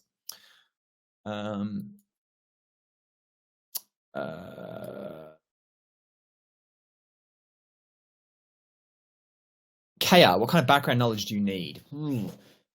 I made a video that is the attempt of that video. It's this one here. This one here. I'll put it in the chat. That the intention considered to be the background required knowledge. Like, what's the minimum kind of democracy, for example? You know about what's democracy. You know what that is. You know what liberalism. You need to know what capitalism is because you could be asked, or the theme could revolve around it. So I tried to go through in that video. It's just what is the basics that you would just need to know. So maybe start with that video. I'd say that would be a good way to go about it. How do I go? I'll just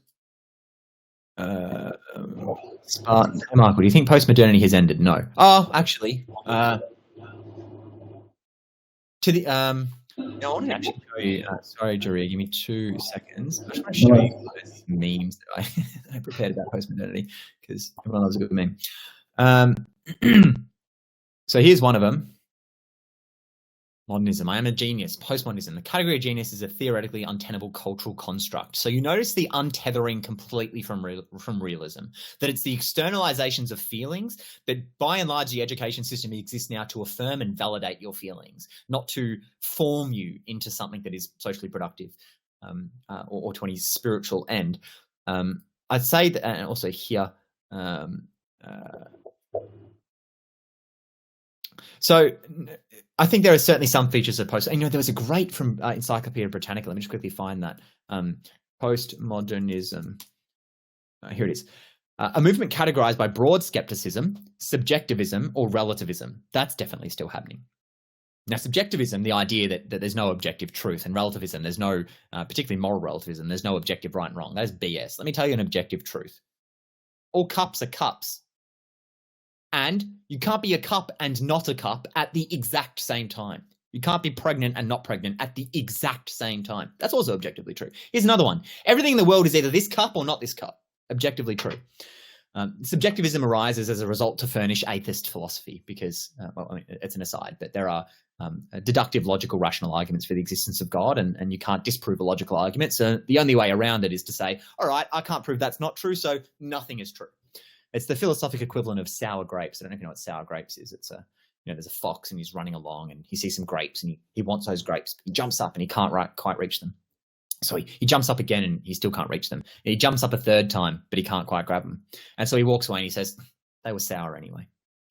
Subjectivism, relativism is the scientific equivalent of sour grapes. We can't prove you're wrong, so there's no truth. Anyway, so yes, I think some of those features are still in existence, but I do also know that other philosophers have said that postmodernity has died, so you can look into that yourself. And then lastly, sorry, Jareer, for the Intriguing Ideas class, is it August 12? No, that was when I originally recorded. You can just purchase it and it's available, uploaded as a recording.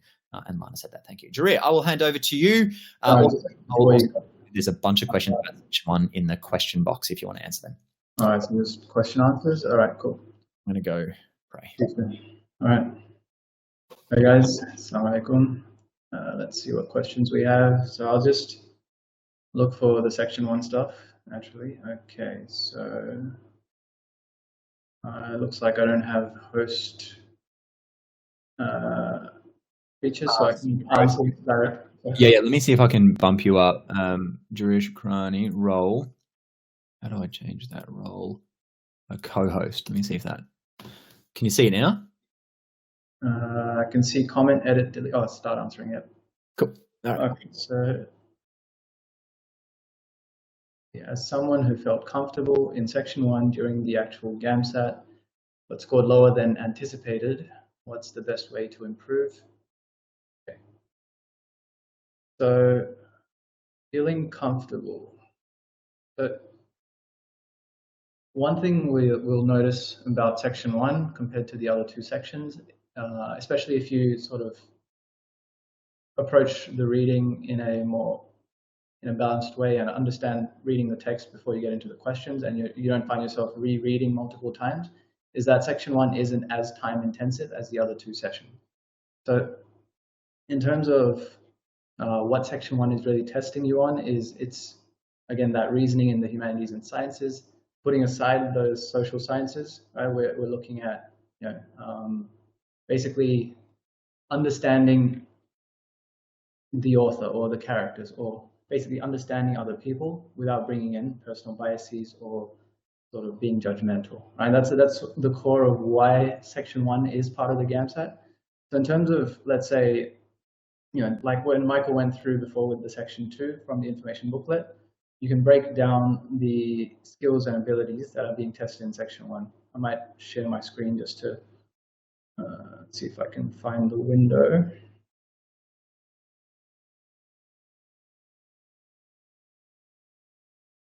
All right, it should be this one. All right, so this spreadsheet I basically made from just analyzing these paragraphs within the information booklet. And so there's these abilities, right? And then there's basically 3 groups of skills. Now, the ones I've highlighted green are sort of the underappreciated or under-noticed elements of section 1, which 1 is subjective thinking, 2 implicit meanings, and 3 the global implicit or the global meanings, right? And generally, if you've got these covered, you'll find yourself it's a route that if you resolve this issue, the issues that come about later on in terms of reasoning or trying to figure out what the best answer is, they tend to become a lot easier to fix. So just to make sure I'm still answering the question, let's come back. If you felt comfortable, best way to improve. Okay. We're talking about the best way to improve. I think the basic simple tip for this specific issue that I would give is that just like you want to carefully read the passage, you need to also critically and carefully read the question itself, because a single word in the question can change what you're being asked. For example, let's say the question says, what did Jeremy intend by saying X, right? Whatever he said. Versus what did Jeremy mean when he said X? They're very, they sound very similar, but the intend is the key word here. in that what we want to figure out is what does he want us to think by saying X in this way. What does he want you to think, right? Versus what did Jeremy mean when he said X? This could be more of what does that sentence mean, keeping everything else he said in mind, right? It's in a context. So again, it's a slight change in the word, but a completely different question, right? So I would say, yeah, for that specific issue, it's a matter usually of really breaking down the question and understanding it before you look at the options, which tend to be laced with traps, you know. So yeah, traps like psychological traps, or sometimes there's like, you know, for a lot of people there's an obvious answer which appeals to, you know, something like an inherent bias, or like it sort of seems close to something else that was said in the passage, so it feels a lot more comfortable, right? So we generally want to avoid going towards an answer just because it feels comfortable. We need to go towards that passage and come back to, you know, using the evidence that's within the unit. Okay. I found myself a lot of times not being actually 100% sure that the answer I picked was the correct answer, but the evidence just pointed towards it. Even if I didn't feel like I was comfortable picking it, I would end up picking it. So that's something that takes practice to sort of overcome that discomfort of feeling like this could be something else. But yeah, nothing else fits that criteria of what you've been asked. So yeah, some of this stuff, you know, basically, you know, with those both those questions, you need to sort of understand Jeremy, right? Which comes back to reading with a focus on understanding the author, which is something we can sort of take steps in doing. Okay, I think that's probably a long answer there. I could also, I guess, when I came out of my GAMSAT last year, and you know, I came out of section 1 feeling like I'd noticed most of those little traps in sort of the options they gave, or the question and how it was worded, or even like, you know, a graph that had a different scale or a unit, right? They're the little tricks that you sort of need to notice to then, you know, then be able to address them when you're actually solving for the problem. I came out of it and I was hearing a lot of people saying, okay, that was easy. A lot of section 1 was really obvious. So, you know, that was usually an indicator for me, or I felt like that was a sign that they probably hadn't noticed a lot of those things that were coming up, because I had to, you know, pause and just rethink some things, right? So yeah, read the questions carefully, understand what you're being asked before you look at the options. All right. See.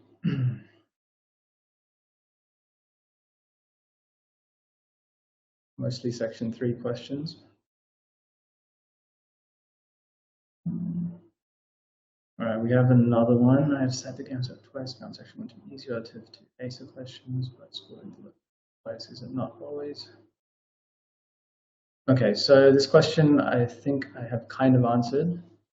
I have set the GAMSAT twice and found section 1 to be easy relative to ACER questions, but scored in the low 50s twice. Is it not always about finding the most obvious answer and instead requires some inference, reasoning, etc.? Okay, so just we come back to this spreadsheet. Yes, there is inference involved, inference in the form of plausible reasoning, right? So something like, let's say, also questions in the chat as well as the Q&A. Oh, okay. Right. In the interest of time, though, as well, if you've got something to present, like a strategy that people can benefit from, you can also answer the questions like via typing. Right, afterwards, sure. Yeah, like, you know, when we're presenting, you can be doing that in the background. That's what Lana and I are doing in the section. Okay, yeah, I'll do that. I'll just finish this question. All about finding the most obvious answer. Yeah, so you can see that there is a list of things that you're doing. An example of this might be, I think it was Jonathan Raban's account of his visit to New York. There's multiple places in, you know, there might be 3 paragraphs, and a group of people might be referred to in paragraph 1 and in paragraph 3. And something you'd want to do is correlate, or, you know, combine those two blocks of information to build a representation of that group of people that's being represented, right? And then you can draw conclusions from that as well. So yeah, you can probably see this. Now, in terms of a presentation, I would say not so much, no. If you're finished, Michael, done answering. If you're finished, then I can basically answer questions in the chat. Yeah, no worries. Cool. We've also got is Michael Yang, I think I saw join earlier. We need to bump him up to speaker. But in any case, I might take back over then if that's. Yes. All right. Thanks. Actually, Lana, can I get you? I think it's time for you to, if you want to go through task A structure, let's try and. Yeah, I'll leave it with you. So come on and go through task A structure. Let me just check what else we needed to run through. Quote. Oh, sorry. We need to do quote interpretation more specifically, Lana, and then task A structure. If you're around. While we're waiting for her, then I guess I will bump you up with some nice stories of students that have done well, because I know that everyone likes to hear these kinds of things. Makes you feel like you can do it as well. So let's have a look. I prepared some cool kind of success stories from the past week or so. Oh, this was an earlier one, but we had a. Can you guys see? Are you seeing what I'm seeing? You are, yeah. We had 5782. That was a good one, Daniela. I got this email yesterday or 2 days ago. I've just blanked out names because I suppose you can see it. But in any case, we got this girl and her partner both into medicine, so that was cool. Cute little couple. We had a 67 to an 84 this sitting. What was this? 51 to 64, 63 to 75, 86 to 90. He's on the call. Well done. 72 to 87. We had a 44 to 79. Remarkable. And I also have a video of some of our past students sharing their experiences while we're waiting for Lana. Maybe she's having some dinner. Who knows? Anyway. Of prep with 90 plus GAMSAT, my score went from the mid 60s to 84. It was almost like a halo effect. I was like, oh, okay, I finally understand. Because it goes far beyond the GAMSAT. It's great to get the mark and get into medical school, but it's changed me as a person and the way I live my life. You get a sense of shock in what's actually possible with GAMSAT. Reading through it and discussing through it with Michael, it seems so obvious and it's so effective as well. These materials are highly beneficial to those who want to save time and money. Definitely worth its weight in gold. To date, the most valuable resource I have for my GAMSAT preparation. Take that leap of faith. I think this is one of the best tutoring services out there for GAMSAT, and personally, I would highly recommend it for anyone who's writing the GAMSAT. I would say go for it. I'll 100% go for it. You can never put a price on knowledge that sticks with you forever. Hi, sorry, Michael, I'm back. I just went to the bathroom.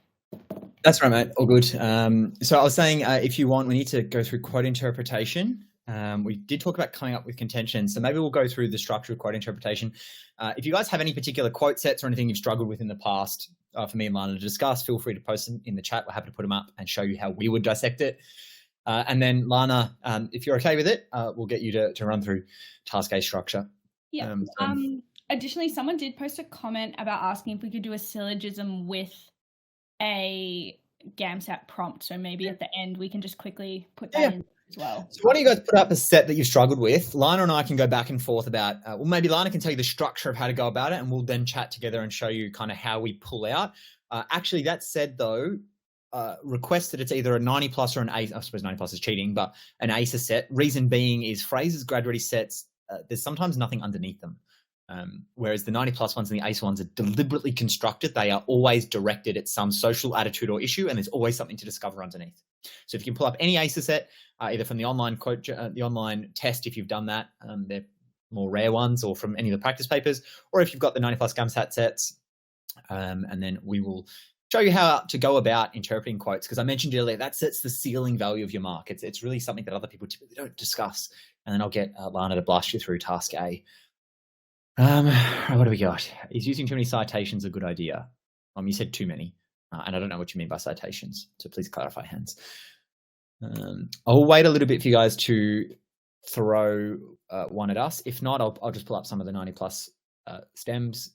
Lana, I don't think has seen them all, so she'll be fresh to it. I won't, but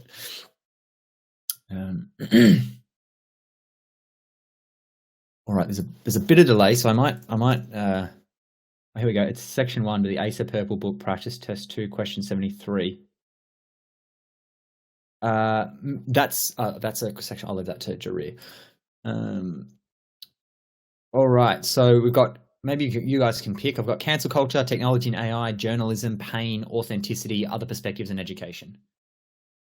If you want to, we just choose a random one, Lana? Yeah.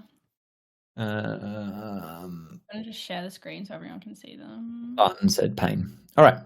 Pain it is. So how am I going to do this? I guess I'll put him in a Word doc. My mix says cancel culture. Oh, no. Maybe we'll do both. All right. No more suggestions because I don't want to spend too much time. But all right, we've got pain and cancel culture. I will share screen. Where are you guys? You're here. I want to go share screen. Entire screen. Share. Can you guys see that? Am I? Oh, can I pull myself out of the wing? Oh yeah, sorry. You're. I'm so sorry. I just that. Here you go. Here you are. Hey. All right. Pain and cancel culture. Cool. All right. So you guys, can you see this?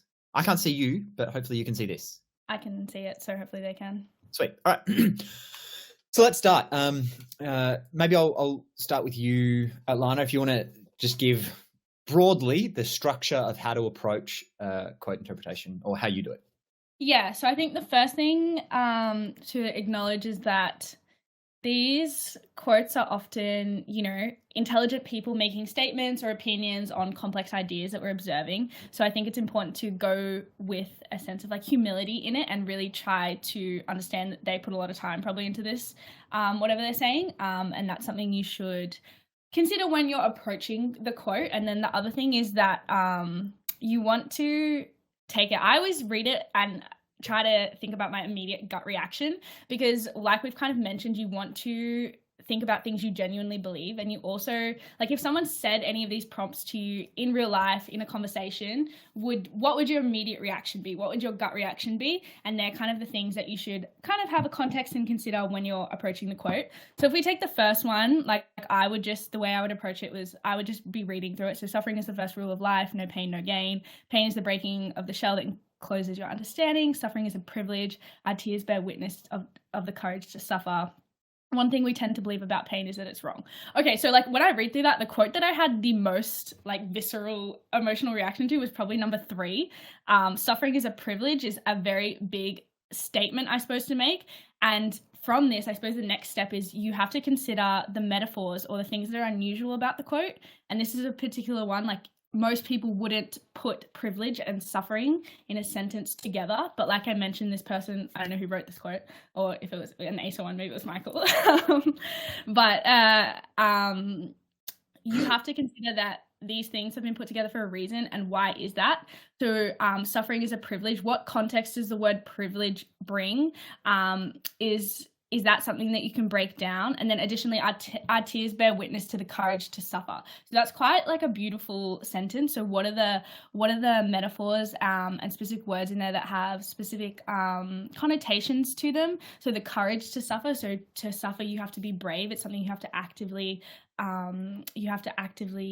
move to, you have to actively participate in, you have to break down fear to be able to suffer. Our tears bear witness. That's kind of in a way personified tears. What does that kind of mean? And obviously when you guys do this, I'm voicing this out loud, but these things will kind of happen naturally in your head, hopefully the more you do this, and it'll bring you to a point where you can think of something really insightful to say about the quote.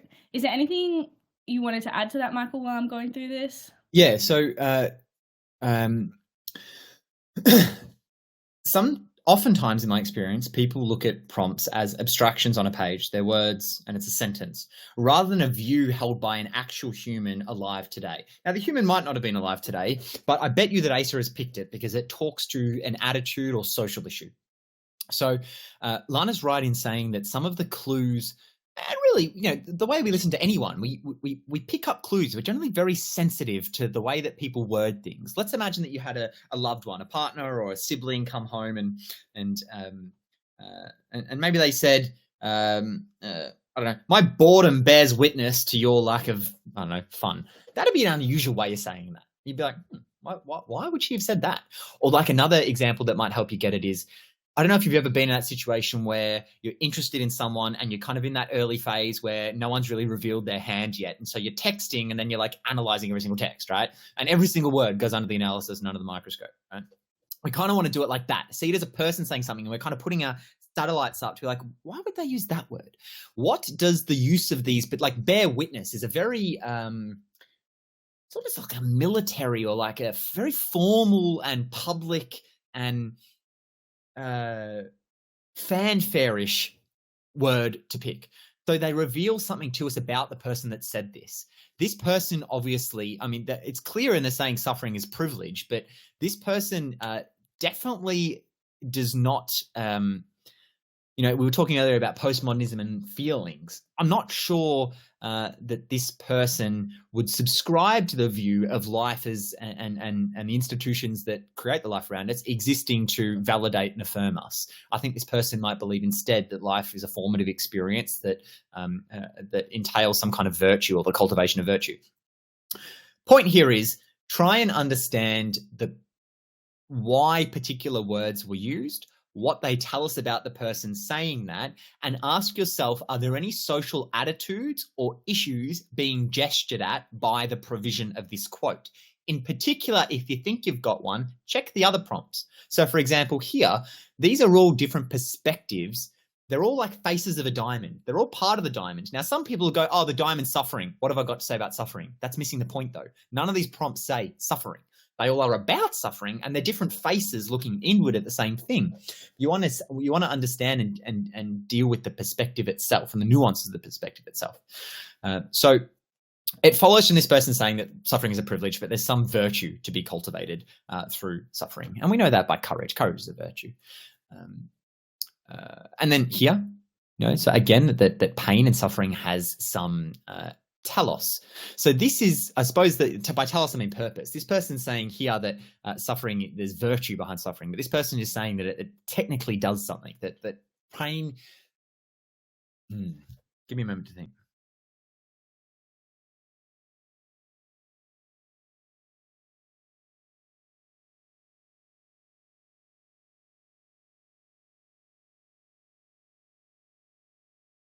So, point two is almost as if we're naive until we've hurt. I mean, I've reworded that a little bit, right? But the pain has not only a function, but it's almost an inescapable element of life, something that we need to go through. And then here, I guess this is similar. But then look at this. One thing that we tend to believe about pain is that it's wrong. That's very typical of the sensitivity that we live in a culture of microaggressions and trigger warnings and intersectionality. So I think that's really directly pointing at those kind of social attitudes and issues.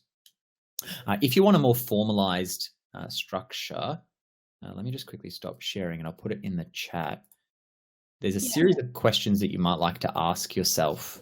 And in terms of picking which quote you're going, don't spend, you only have 2.5 minutes really to plan. So don't spend a long time trying to pick the quote.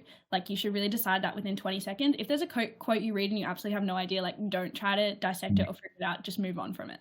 You can answer just to one. So just pick one that you feel confident about and go in that guns blazing. And yeah, those questions on the side are really good to help you with that.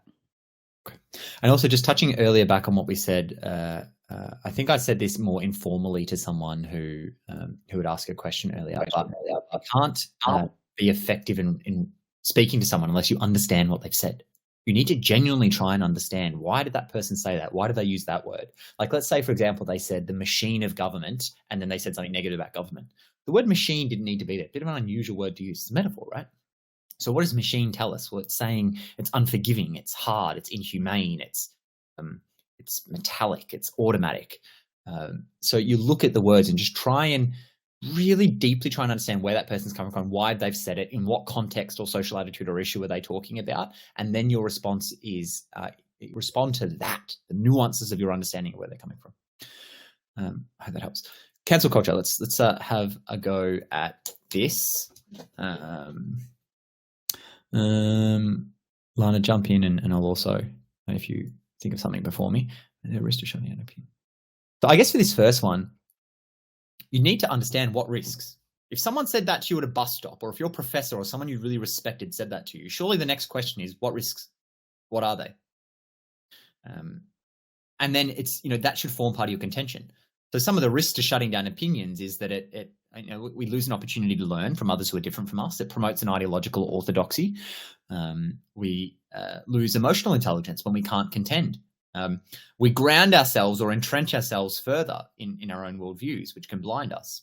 I'm just trying to come up. But if I formed a contention that contained some of those risks, it would be clear that I was responding to the nuance of the prompts.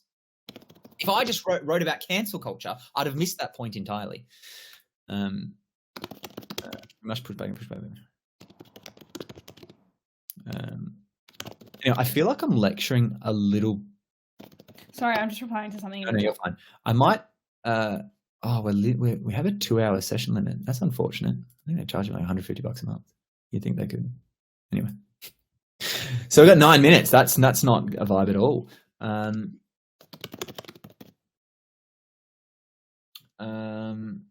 Let me think of what I'm going to do, because people are going to want a recording.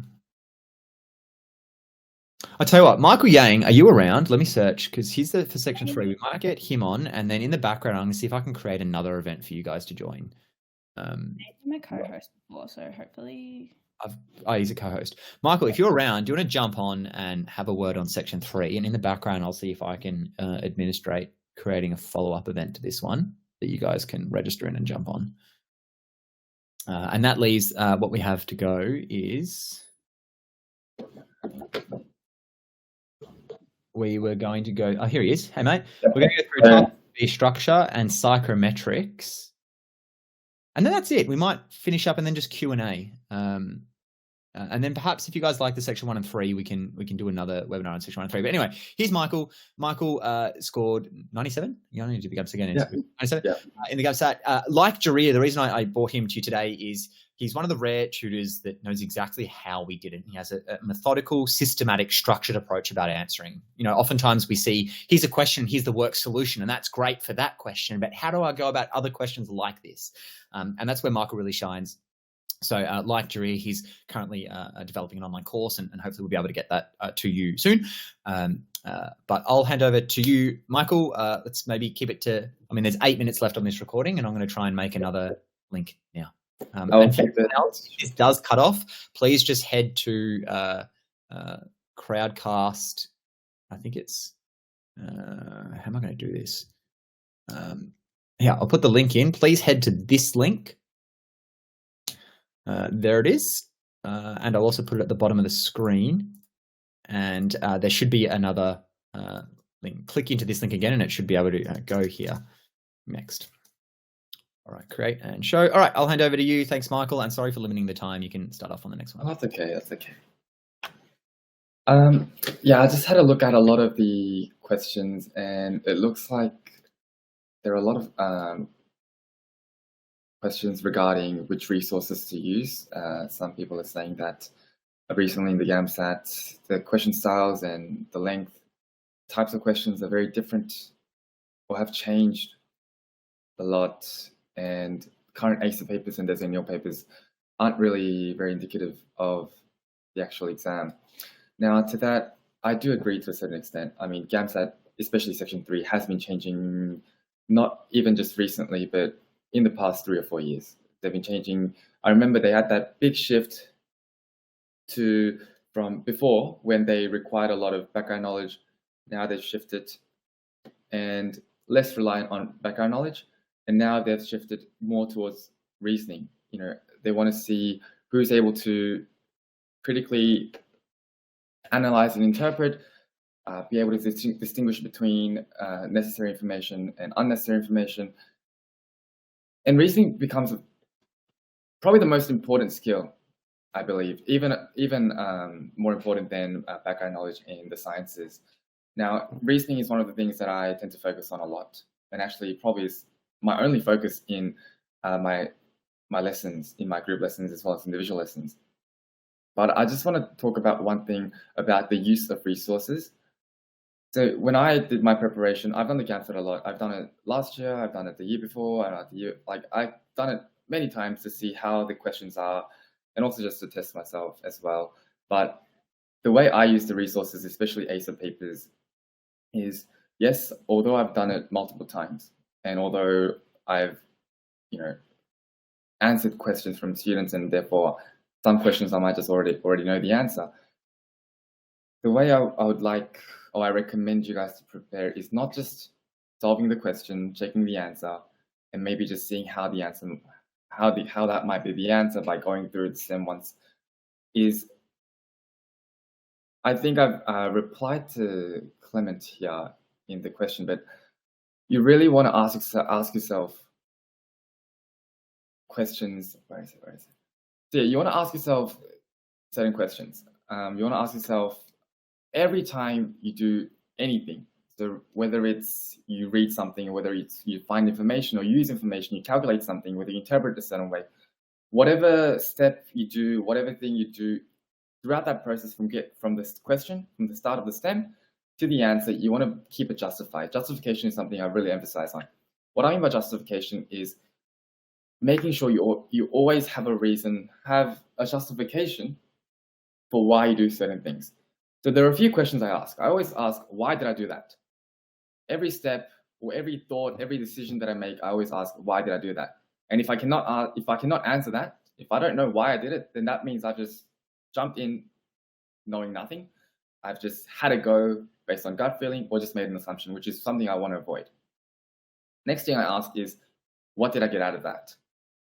When you do something, you got to make progress, whether that's finding a certain value, whether that's finding a piece of information, whether you've better interpreted the question, whether you've gotten closer to the answer. You got to make sure that there's progress in the things that you do. But if you do something, but you're still clueless, you don't know where you're at, you don't know if you've gotten anywhere, then again, that question's, what's the point of that step? What's the point of what you've just done? So why did I do that, and what did I get out of that are these two other, always the questions that I have in the top of my head. I'll be asking myself throughout my questions, throughout my revision as well. And in reasoning, a lot of people are asking, how do you actually reason? How do you improve reasoning skills? Now, this is a very difficult question to answer. I cannot be certain and say, oh, this is exactly how you improve reasoning skills, but I believe everyone has a part of themselves, that logical part of their own self. Everyone knows how to reason logically. If I say A equals B and B equals C, you'll say what? A equals C. So logic is not something that you don't have. However, obviously that execution is going to be the thing that you want to practice in. With reasoning, of course, there are many things I do, but again, I believe it's important you always ask yourself questions, because if you don't question what you are doing, if you don't question the steps that you take, then you're not really consciously being aware of why you're doing things. And that's the whole point of reasoning. You want to be able to answer why you did something, why this is the answer. So I would always ask myself this throughout my actual questions: what am I missing? Every time I'll be asking myself, what am I missing throughout my pathways? Sorry to cut you off, but yeah. Firstly, we're going to bump off in a minute. But interesting you say that. Maybe we'll start the next session with it. But I was reading the ACER archives, and one of the science STEM writers basically said that what they discovered was that people are arguing between them about why they chose an answer, basically being able to justify and build a case for why and not. And they determined was the most predictable way of increasing the score. So I'll start the next session. I'll pull it up and show. It's a really interesting quote. But yeah, guys, let's all jump off. I've put the link at the bottom of the page. Please click it if you want to continue. You'll need to register for that event, but we'll jump on now and we'll see you over there. Thanks, guys.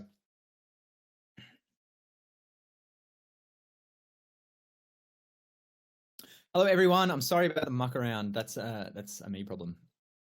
Let's get Michael back on, and then I'm going to show you guys a book that ACER wrote about how they write stems. Would you believe that is publicly available? Fascinating. Co-host, save. Invite to main stage and Lana. So Michael, I just promised everyone I just want to quickly share screen and show you what I was just referring to there about the about that science writer, because it validates pretty much exactly what you're saying. All right, can you guys see that? It's coming in. Can you guys see the document on the screen or not? Lana, I might send you to the wing so we can. There it is. All right. So here is. Would you believe this? Here it is. You guys screenshot it. I guess you can pause the recording later. But so this is Noel Wilson, Science and Mathematics around 1964 to 1970. So they're practicing writing distractors for multi-choice questions, and we found that the expert panel picked the distractor as the best answer rather than the one chosen by the test writer. They figured that of more educational significance was the argumentation about the matter itself and the effect on the ability to think sharply and clearly. They also said that they did a test and 100 students were able to increase their scores despite ACER claiming that tests could not be taught. So in other words, and this is also true of Section 1, whenever I hire someone, I always ask, how'd you do it? So often I hear them say, particularly in Section 1, I picked this piece and I argued with a friend or argued in my mind to myself to build evidence for why. I had specific evidence in the STEM. So I don't know if that's, maybe I'm just projecting onto you, Michael, what you're saying, but it seems to me that trying to build a case and present clearly why you did something, there seems to be something in that. Anyway, I will... Oh, yeah, no. What you said is definitely correct.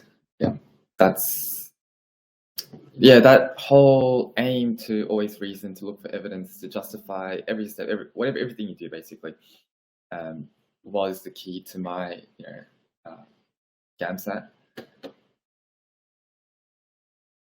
I don't have the previous questions, but there is a question here regarding. I heard recently that there are 10 types of logical and reasoning question types, and that every question asked is a variant of these. Would you say this is true? And if yes, could you touch on what these are? 10 types. Now, it depends on how you can categorize those 10 types, but I wouldn't agree nor disagree with that, because I'm not 100% sure what you mean by 10 reasoning types. I mean, that depends on what kind of, what ways that they've categorized those 10. But I guess I can continue, I can expand a bit more on, how we in 90 plus, I guess, go through the different types of questions, different types of stems.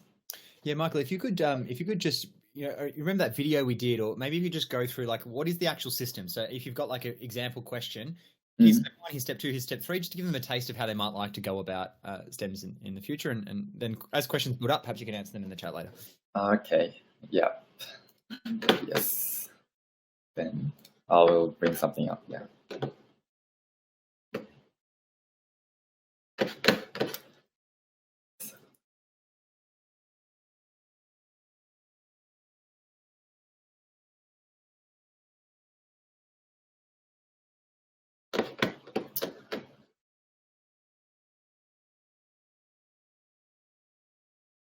Just while Michael's doing that, I'm going to put some links in the bottom of the screen for you guys if you'd like to connect with the various communities that we've built, where you can meet students and access resources that'll help you be successful on Discord, Facebook, WhatsApp.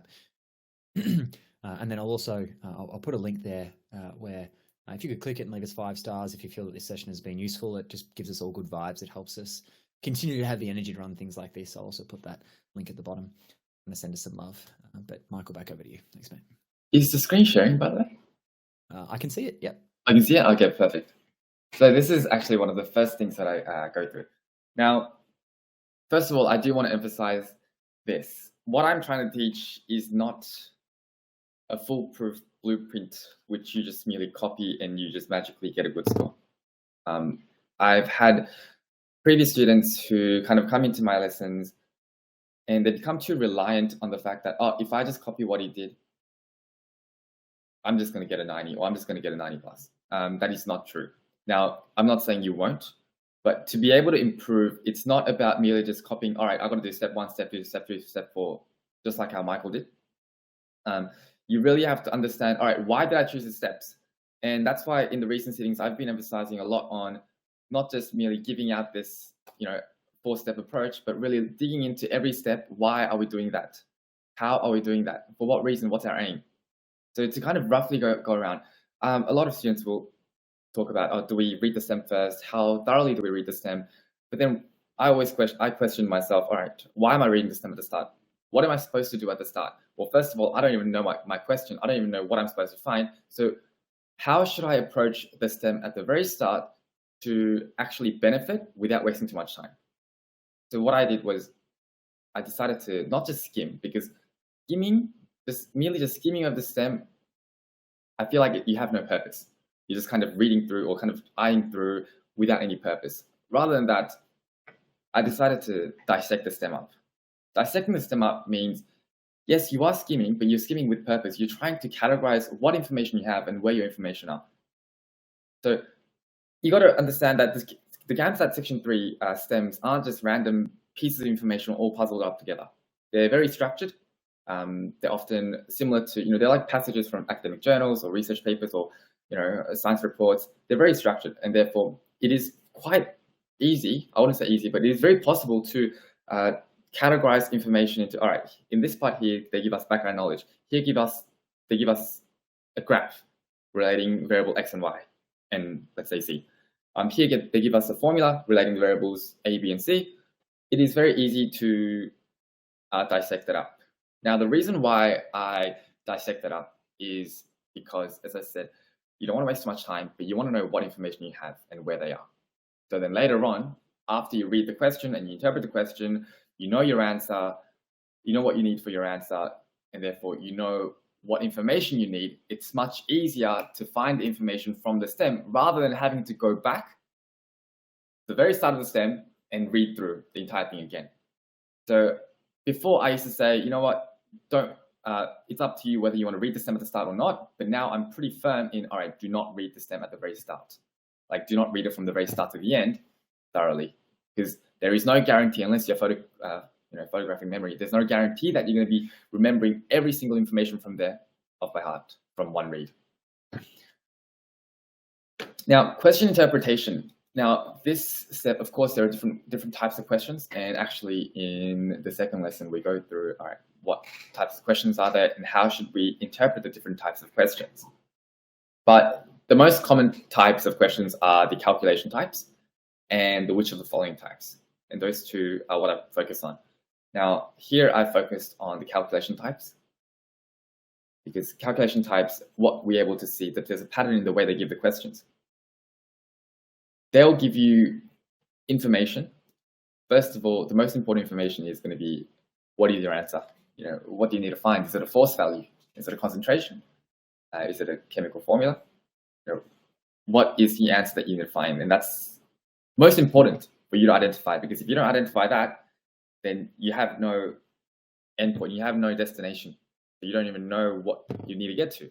So it's important you always find what is going to be your answer that you're going to be looking for. But obviously, for you to find your answer, you're going to need information, whether that be keywords, key values, variables, numbers, little hints that the question gives. And that's what I like to call conditions. These are little factors, determinants that must be considered to ensure the correct answer. And I have specifically wrote it in this way, which must be considered. And that is because I feel like what the GAMSAT tries to do, especially in Section 3, is they'll give you information, but they'll give you sometimes information very obviously. Like, all right, here's an information, make sure you consider this. Sometimes they'll do it very subtly. They might put one little keyword that changes the whole direction of the question. And it's a matter of whether you consider that keyword or whether you just ignore it or fail to consider it. So identifying conditions is the next thing we do in question interpretation. So now what we have up to step 2 is we know what information is being given roughly in the STEM, and we know where those information are. So we've categorized and dissected the STEM. We know what we need to find, and we know what information the question has given us. So now we're up to the third step, which is how do we start? first step is usually where the students find the most struggle. They struggle the most. And the reason is because I feel like they try to, so here's the thing, I was teaching this a lot in my lessons, but let's say for you to get to your answer, you have to go from A to B to C to D. The thing is, GAMSAT's not going to just give you, oh yeah, by the way, this is step A. You know, they're not going to just guide you to, this is step 1 that you have to do. You have to do this first, and then that first. They're not going to guide you from step 1 or step A to B to C to D till your answer. They're just going to give you information and expect you to somehow work with those information and get to that first step. It's too much of a risk, and there is no certainty that you'll be able to find that step A at the very start. So we know what we need to solve for, but we don't know where to start. So what I take, I know this might sound a bit confusing, but what I do is, I wish I could annotate actually. I can't annotate on this, can I? Oh, that's okay. What I do is, all right, if we know that we have to go from A to B to C to D, and let's call D the answer. What I do is I actually begin at the answer, or begin from the answer. And the reason is because the only thing we're certain right now at this stage is what the answer is going to be. Now, I'm not saying you know the answer. I'm saying you know what answer you need to find, whether that's going to be, as I said, a force value, a concentration value, or a chemical formula, or the number of carbons.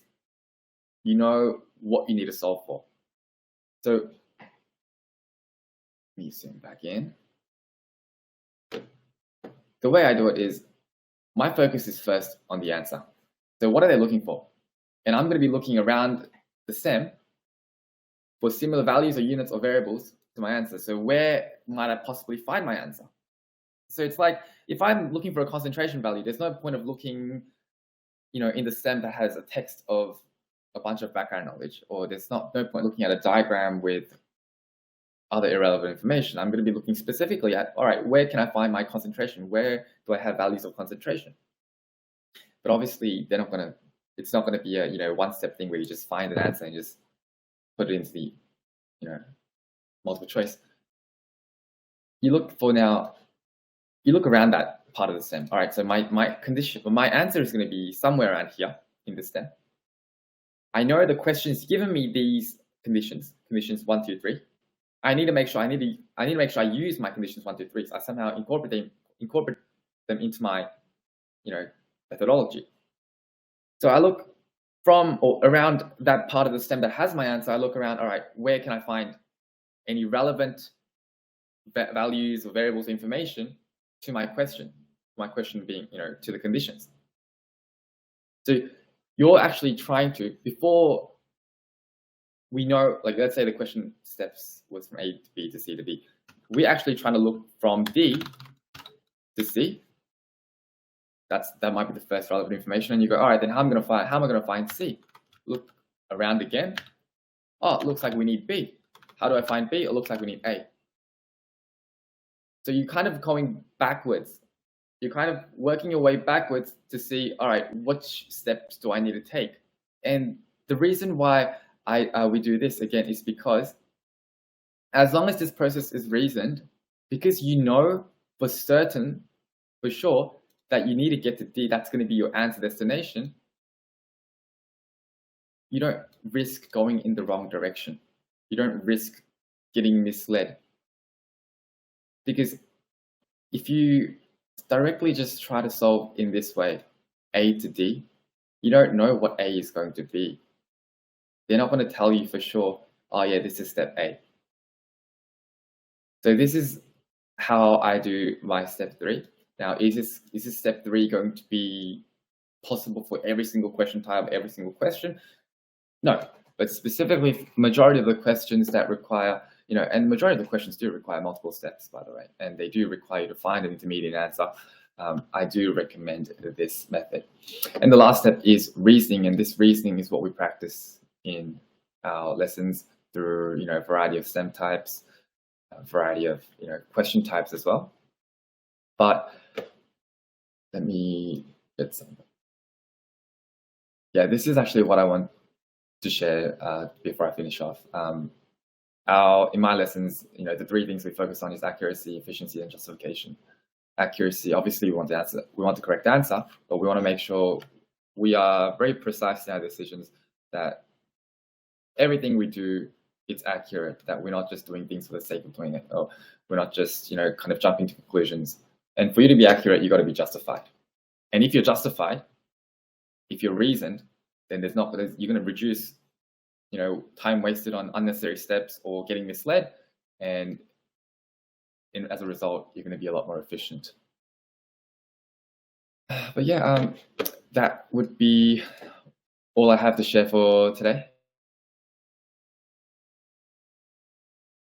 That was good. There's also, I noticed, a bunch of questions which, if you are free to stick around, they're in the Q&A. You could perhaps answer in the chat. I'm sure people would be appreciative. Mm-hmm. Cool. Guys, I'm going to put a link if you guys would like to understand those steps better and work with Michael. We have a whole range of products, and perhaps you can be interested in looking at them later at 90plusgamsat.com. But in particular, we run group classes, which work out to be less than $40 an hour. So Michael does 10 sessions. They're 90-minute sessions, and it's a group of 4 students, so just you and 3 other students, and it's $599. So if you want to secure a seat, we are nearly booked out. Michael has a few more, but in the past week, we've gone from 2% to 60% full. So if you would like to secure a spot with Michael for that, then you will be able to continue to master those techniques and have a lot more clarity on section 3. So you can do that at the bottom of the screen by clicking that link. And I will also put it in the chat, because I think in the recording, it doesn't, little things at the bottom of the screen that come up. But anyway, thank you, Michael. Appreciate. Let's jump back to section 2. I know we've been on for a bunch now. Do you, just so I can get a vibe from the room, do you guys want us to keep going? And I don't want to hire you. We can perhaps come back at another time, but you guys can let us know. Maybe we can have a Michael, the question, where do the questions in the group classes come from? I'll let you maybe answer that in the chat. But we'll have a quick poll. Keep going. Do you want to keep going? Section 2. Yes. No. If you could just answer the poll. And if you're keen, then Lana and I will go through task A and B structure. No. That's right. We've got a lot of yeses coming in. Much love to the candidness of those two people. Where am I going? Product list. Product link list. Here it is. Cool. Section 3 group. Chat. There it is in the chat. All right. It looks like the yeses have it. So someone's backed off from no. So let's press on then. Lana, do you want to come on? And if you're there, yes, yeah. I don't know how to. Let's blast through task A structure. Okay. Intro and all, or just the body paragraphs?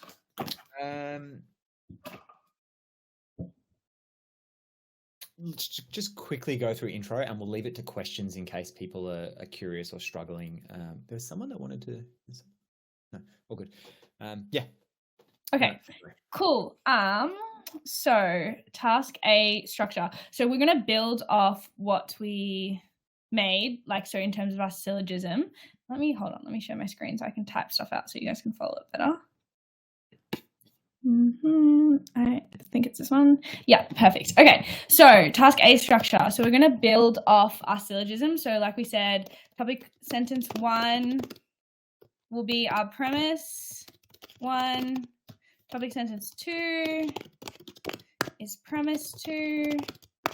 And then we have our contention, right? Okay, so in our introduction, we're going to start with a hook or just something that's going to grab the reader's attention. So we're going to do that. And then the way I like to think about, there's a really good diagram in one of Michael's books, but it's essentially think about like if we have an upside down pyramid. I can't draw that, but if we think about an upside down pyramid, you want to build your introduction in the way that you gradually get more and more specific. So what we've realized with all of the prompts is, right, they are very complex, they deal with a lot of things, and so you want to be specific. Whenever you're answering these essays, you really want to be specific and make sure that you're engaging authentically with the prompt. There's no room for the marker to think this is pre-prepared or you're making you kind of just memorize something. So you want to gradually narrow it down. So you're going to do a hook, and then you're going to move into providing like context into what you're talking about and kind of establishing the domain. And then you're going to do the theme, kind of like the theme or context of topic sentence 1, and then theme context for topic sentence 2. But you don't want to do this in a way where you're kind of like in high school when you learned you're going to repeat exactly the topic sentence and you're going to say that. You're not going to do that. You're going to provide the reader or the marker with the context required to understand the specific aspect of the arguments you are making. So I like to think about this as like your contention is going to be at the end of your introduction, right? That's going to be your contention. So I like to think about this as you're setting the marker up to be at a point where they can fully understand your contention in terms of the context and the situatedness of that. So you don't want your introduction to set it up as like, if I just said something randomly to you and you're like, oh, where did that come from? What is this talking about? I don't understand. You don't want it to be like that. You want to go step by step and really narrow down to the point where you're at your contention. And that makes sense. And you provided context into what aspect you're specifically talking about in relation to the prompt, because you're probably going to choose a specific aspect of the prompt or a specific thing you want to talk about that allows you. And this is kind of going through. Sorry, Michael, I feel like I'm not doing this very well. Do you want to add to that? I was doing something else. Okay. So I don't know what you're up to, but I'm sure you're doing fine. You guys, if you're like confused about that, we can go through that more, but I kind of want to move on to task, onto the body paragraph structure. If you do have questions about that, we can delve into that. But I feel like it would be more beneficial for you guys to hear about the body paragraph structure. So just feel free to let me know in the chat and I can go back over that if you need. So the structure you want for body paragraphs, this is the same for body paragraph 1 and 2, okay? So topic sentence, which is going to be a premise. Then you want your example, then you want your evaluation, and then you want your linking sentence. So topic sentence should be 10% of the, where is my 10%? There we go. Linking sentence should be 10%. Your example should be 20%. And then your evaluation should be 60%. So it is that traditional teal peel structure that hopefully you guys learnt during high school or, in kind of essay writing structure. So you do still want to have that. But there's a few, I suppose, differences in the way we describe it and the nuances to it. So your topic sentence 1 is going to be your premise statement.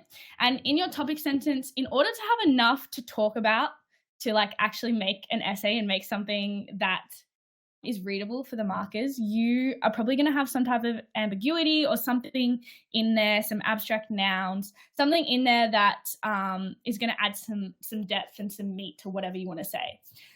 So in order to clarify that, we kind of refer to it as like the example. You have an example that exists to clarify any of the things that I might have a different idea of to you. So if you talk about things like religion, culture, love, I don't know, any of those kind of abstract nouns where personal experience and the way you view the world might alter them, you want to, in your example, you want to try and clarify that. So you essentially want to give me something concrete where I can latch onto it and be like, okay, I understand that. Because sometimes when we talk in these really large kind of abstract, complex realms, it's really hard to follow that and to pay attention to that. And as a marker, like I probably mark 1,000 of these, so you want it to be easy for me. So giving me something concrete to latch onto, to specifically draw my attention to and narrow my scope, So now I know, okay, this is what we're talking about. This is where I am. This is what this argument is going to entail, is going to allow them to follow easier. So then from there, you're going to go into your evaluation. And this is where you explain your point. So this is the part where you're going to provide your insight. You're going to explain the point that you've made in the topic sentence, okay? You're not going to explain your example. You're not really going to go into depth. Your example isn't there to explain your point, right? You need to explain your point separately. Your example is there to clarify any confusion that you have, that the marker might have in regards to like the topic sentence or where they're situated. So you really constantly want to make sure you're being generous in terms of making it easy for the marker to understand whatever's going on. And then so in your evaluation, I like to think of it as like, I have like a little kitten. So if I was to like leave little treats, my kitten is going to follow those treats, right? So you want to make sure that when you're explaining things, each point links to the next one. And you're really taking it step by step so that the marker can follow and you're not kind of jumping around back and forth. And you also don't want to just have your whole paragraph be examples, because it's about what you know and that shows who you are. It's about what you like think and you observe, not just what you know. Because if you just list a bunch of examples, that just shows me kind of you know things, and it doesn't actually help me understand who you are and why you would be a good doctor. And then the linking sentence should do two things. It should link back to the contention. So again, you want to constantly be proving and linking that this is my point, I'm proving this premise, I'm proving this premise, I'm proving this premise, so that the marker isn't confused about that. And then you also want to link it on to the next kind of paragraph if you can, because it aids in like the fluidity of your argument. I know I have gone through that very quickly. Does anyone have any questions like in the chat? I'm just obviously conscious of time that we've been on here for a while. Let me check. I think, Lana, if people get tired, there's the option of coming back and watching it. Okay, no stress. So that's going to be body paragraph. Is there anything you want to add to that, Michael? Were you look, I'll be honest, I was answering questions, so I'm just going to go over the main points. I think I heard you say anyway. So firstly, the point is short, ideally. If you'd like to know why it's good to write short sentences, there's a blog about that, and here it is. How to Write Short Sentences by John Fox, which is also a good writing blog, mind you, that I'll put it in the chat. But it should be a short, clear sentence. Short sentences are clearer. After 25 words, a sentence or the comprehension of the sentence precipitously declines. So we want it to be short, clear. The example resolves the ambiguity of the point. Did you say anything about nouns and abstract nouns and concrete nouns or no? I didn't go into it, but I mentioned kind of like the abstract ideas, but we can go into abstract. Let me give you a example. I'm going to pull up an essay. Can you unshare screen that? Yeah. While you do that, do you want me to? Oh, hold on. Yeah, Michael Yang, if you're around, I think there was some section 3 questions still waiting to be answered. Just check. He's still here. Yeah, Michael, if you could look to the chat, please. Oh, and the question and answer box. There's a bunch of section 3 questions there. If you could start responding. Yeah, can you just? I'm just writing a whole. Are you writing? Okay, cool. Writing a whole answer to answer at once right now. Yeah. Okay, cool. So he's on. Sorry for the wait. Appreciate that. What was I sharing? I was doing concrete abstract nouns. Do you want me to give like the example definitions? Right. Yeah, I was just going to pull up a random essay. Let's just pull up 20 of the best, because someone will have given a long complex sentence. Let me actually just go student essays. Emma.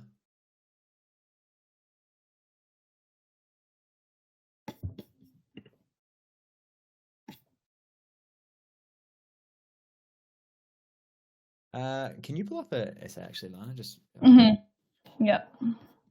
Actually, I've got one here. You got one? Okay, no stress. So, guys, I'm not suggesting that this is how you should write an essay. This wasn't one of my students. However, that came. So, let's just look at this sentence. There are two kinds of. Okay, so the purpose of language is to communicate what's in my head and get it into your head with the maximum fidelity possible. For those interested in the section 3, just copy paste that answer or read it later, or it will still be, when you watch the recording, that answer will still be there. So if you want to maintain focusing on this and read that afterwards. But thank you, Michael. The point of language is to get what's in my head into your head with the maximum fidelity possible, which is to say what ends up in your head is as faithful to the original signal as possible. And we use words to communicate this. And there's two kinds of words that you could use. Nouns. Abstract nouns, concrete nouns. Now, a concrete noun is like iPhone, pen, juice, mouse. You more or less know what I mean, or perfume, say. Although, I don't know if you can still see. Can you still see me? You can. You might not be thinking of this perfume. Okay, so there's a little bit of wiggle room there. There's a little bit of ambiguity that sneaks in. But when we use an abstract noun, like say religion, culture, sexuality, kindness, decency, values, friendship, marriage, these things mean wildly different things to different people based on your background, experiences, hopes, religion, all sorts of things. And so when you use these words, let's say you use the word marriage to me, I have to reconstruct what I would have meant if I had have said that word. Because I understand marriage through my personal experiences and you through yours. There's a little bit of, and that's why there's argument in marriage. Two people come together and go, yeah, let's do this thing marriage, but we have different ideas of what precisely that means. Right, let's look at this sentence here. Let's see if we can identify the abstract nouns. Now, this isn't a Zoom, so it's maybe hard to get you to participate, so I might just identify them for you. So an abstract noun, it's a noun that you can't touch. So take the failures of democracy, that's an abstract noun phrase. Equal opportunity, citizens, consequences of systemic racism, racial disparities, Western democratic states. What are the failures of democracy? What is equal opportunity? Which citizens? What are the consequences of systemic racism? What do you mean by racial disparities particularly? Like, are you talking about that there's more African Americans in jail? Are you talking about, I don't know, white kids getting into Harvard easier? I've got no idea, right? I just made that up. But and which particular Western democratic states are you talking about? So when someone says all this, the reader has to imagine what they would have meant had they have used those words. But that, of course, is different than what the writer actually meant, and that leads to ambiguity. Since we want to be clear because it's part of the marking criteria, it makes it incumbent on you to then give a clear example that specifies precisely what was meant. So, for example, let's say my wife says to me, Michael, you never listen to me. And then she skips over her example and she goes straight to her explanation. She goes, it's poor communication, I don't like it, and blah, blah, blah, whatever she says. I promise I'm not as ambivalent as what she says as I was just then.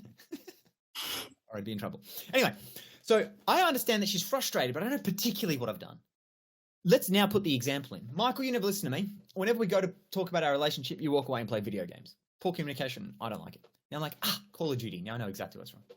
Okay? So it locates me, it orients me in precisely her concern. That's the function of an example. Not to make your point, an example doesn't prove anything.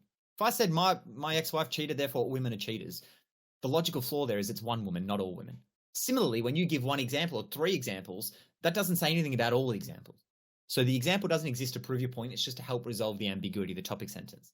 It's the explanation that's the heart of your point. In the same way that if you went to your friend and said, you start the conversation by saying, you'll never believe what happened. So-and-so texts me, and your friend goes, get out. And then you talk about it for an hour, right? That's not how conversations in my life go, but I thought it was funny. Anyway. That's how mine goes, it's okay. And then so the rest of the conversation is the explanation. That first line was just the headline.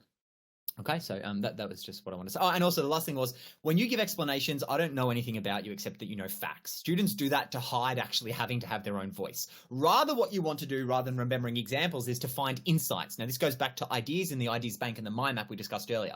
When you come up with insights, let's take, for example, how's this one?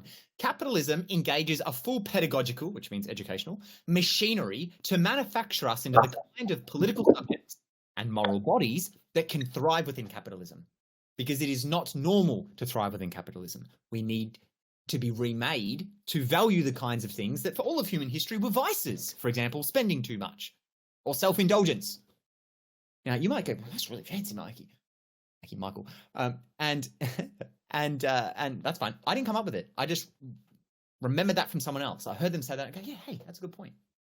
Or another one, American global policy is centered around the idea that if we just bomb brown people hard enough, we'll find liberal democracy underneath. They'll want to be just like us. Now, that's a bit facetious, but I think it's also partly true. And it's insightful. But I didn't come up with it. I just remembered it. So what we want to do is expose ourselves and improve our diet of better things like that. Remember them, understand them, organize them around themes, understand the relationships between, and then repeat them. And so our body paragraph is actually just kind of like a cocoon to present the insight. And the topic sentence is just the headline of that insight. The example is just in between to help clarify. It's not the main thrust. Now, why is that better than giving an example? Because when I give an insight, when I say to you, for example, American foreign policy is based on the idea that if we bomb brown people hard enough, we'll find liberal democracy underneath, you think I'm saying it. It's written in my voice versus me saying, I don't know, liberalism was founded on the idea of blah, blah, blah, blah, and I'm just giving you a historical fact. That's not my voice. I mean, it's my voice recalling a fact, but it's not quite the same. If they think that it's you giving the insight, they're assessing you in your mind, and it tells them about you that you have the kinds of qualities that they'd like to see in a doctor. So you need to reorient your thinking from point, example, example, example to point, example to clarify, or just get rid of that in the interim if you want to practice, and have a strong insight, the kind of insight that says good things about you, which begs the question, where do we find them? And that's where you get the Intriguing Ideas podcast. All right, that was my bit. I'm going to go off stage for a bit. That's pretty much it until the conclusion. Do you just want to go? I mean, conclusion is the retrospective appraisal and the different viewpoints of the Venn diagram and linking it together, or we can just go on to task B if you want. Yeah. Do you want to just do? I suppose the conclusion in task A and B are a bit different, but we could maybe tackle it a little bit together. Yeah, I'm starting to flag. I'm getting tired of Yeah, I'm also starting to flag a little bit. Yeah, I don't want to do like a hack job of this. Do you know what, guys? I'm thinking we've been going for 2 hours and 40 minutes. I'm thinking we wrap this up. I know we just like very briefly went through task A. Firstly, everything that we've just said. Okay, so we'll do it. I'll go through conclusion, but I just want to point out that all the structural elements, again, 90plusgamsat.com/videos, or not /videos, but click the videos link. And then I think, what's the heading called? It's called generating an idea. Oh no, sorry. It's called ordering your ideas. And then there's one called introductions and there's one called integration. Go and watch that. And it just goes through every, it's like, there's one for the example. There's one for the explanation. And that'll go through us at our best, when we're doing a 10-minute video, not a 3-hour video. And then it'll clarify. So we'll go through the conclusions now. Also, guys, you're very welcome. The point of this is to deliver as much free content to you guys as possible, but I'm aware that some of you guys are going to be looking for a tutor, and if that is something you want, then Lana and I are available, but seriously on a limited basis. We're both training in AI at the moment, and I'm nearly fully booked out, and I think Lana has a couple of spaces left. But if you want to do that, we offer both group classes with myself. I think it's 8:49 for 8 90-minute sessions. There's one-on-one mentoring with Lana and myself. Lana is $1,000 cheaper than me, so I really encourage you to go with her. She's going to say what I'm going to say, and I check in on her anyway. If there's ever any questions she has, I also read the essays and make sure they're progressing. So it's a very cost-effective way of getting essentially a similar result. I mean, unless there's very particular mindset issues, or you've sat 9 or 10 times and you want to focus less on section 2 and more on mindset, perhaps I'm more rehearsed in that. But if you just want section 2 and there's no major mindset things, and even if there is, I can do a short session with you and run you through it, because her students are like my students. And the question is, how do we book that? Let me just quickly get you that link. So section 2, 1-on-1. Both me and Lana can be booked from the same page. Here it is. It's in the chat. I'll also put it at the bottom of the. There you go. And there's at the very bottom of the thing. Anyway, so conclusions. Michael Yang, that's such a good. I wonder if I could.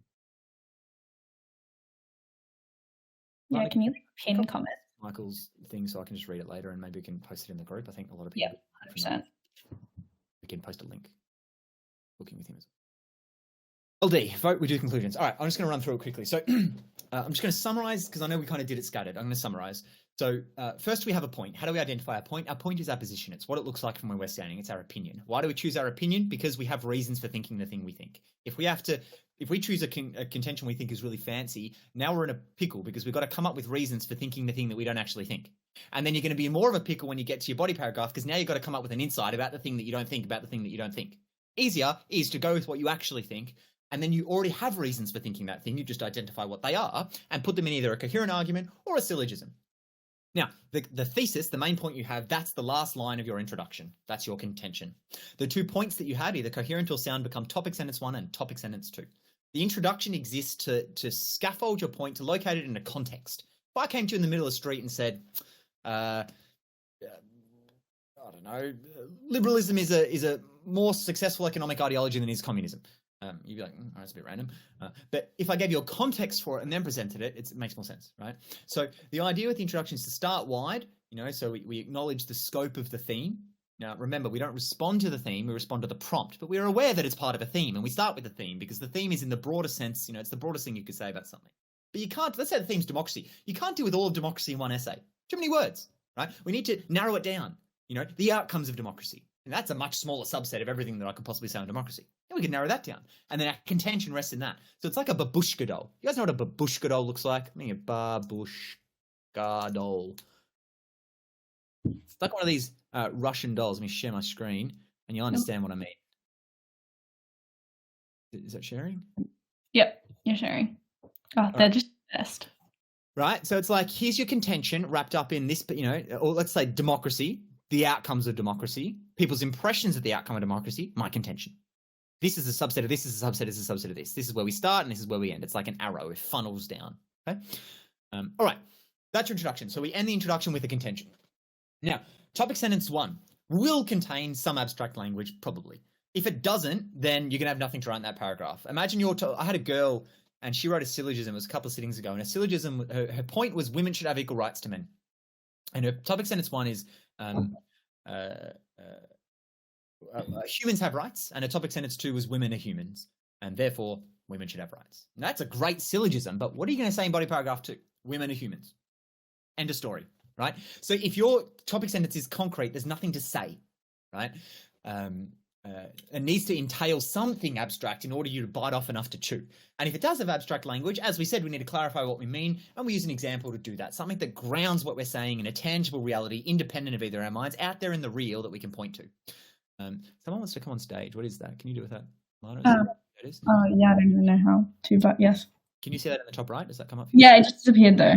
But right, so we have an example. Now, the example should be 20% of the paragraph max. Right, it's short. If the topic sentence is 25 words, the example is 50 words. All good, Nori. And then we go on to the explanation. The explanation is the rest of what we had to say about the topic sentence. Ideally, it has an insight, something that it's true, but it's not obviously true. It shows about us that we've perceived something under the surface, that we're attuned to those kinds of things. Now, after all that, again, there's probably going to be some abstraction in our explanation. So we want to be clear again, and that's the link. That's concrete. So notice how it goes abstract, concrete, abstract, concrete. Abstract topic sentence, concrete example. Abstract explanation, concrete link. The link summarizes the single thing you want the marker to take away, and it links it back to the contention. An optional link forward. All right, now topic sentence 2 does that. Sorry, body paragraph 2 does that again, and then we end up at the first line of the conclusion. Now, this is where you bring together your argument. Now, if you've gone to the effort of making a syllogism or a coherent argument, get your money back for it. The marker doesn't know that. They'll sense it because they'll see, hey, this is all ordered in some direction, but it won't be clear in their mind. Tell them.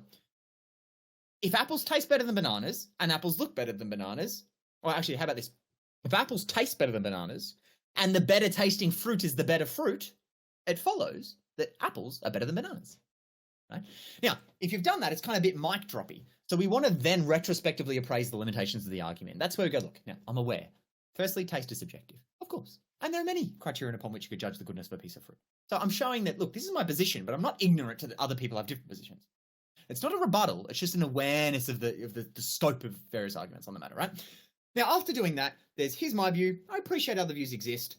And these views are like Venn diagrams. You have Venn diagrams of two circles. They've got the overlapping bit in the middle.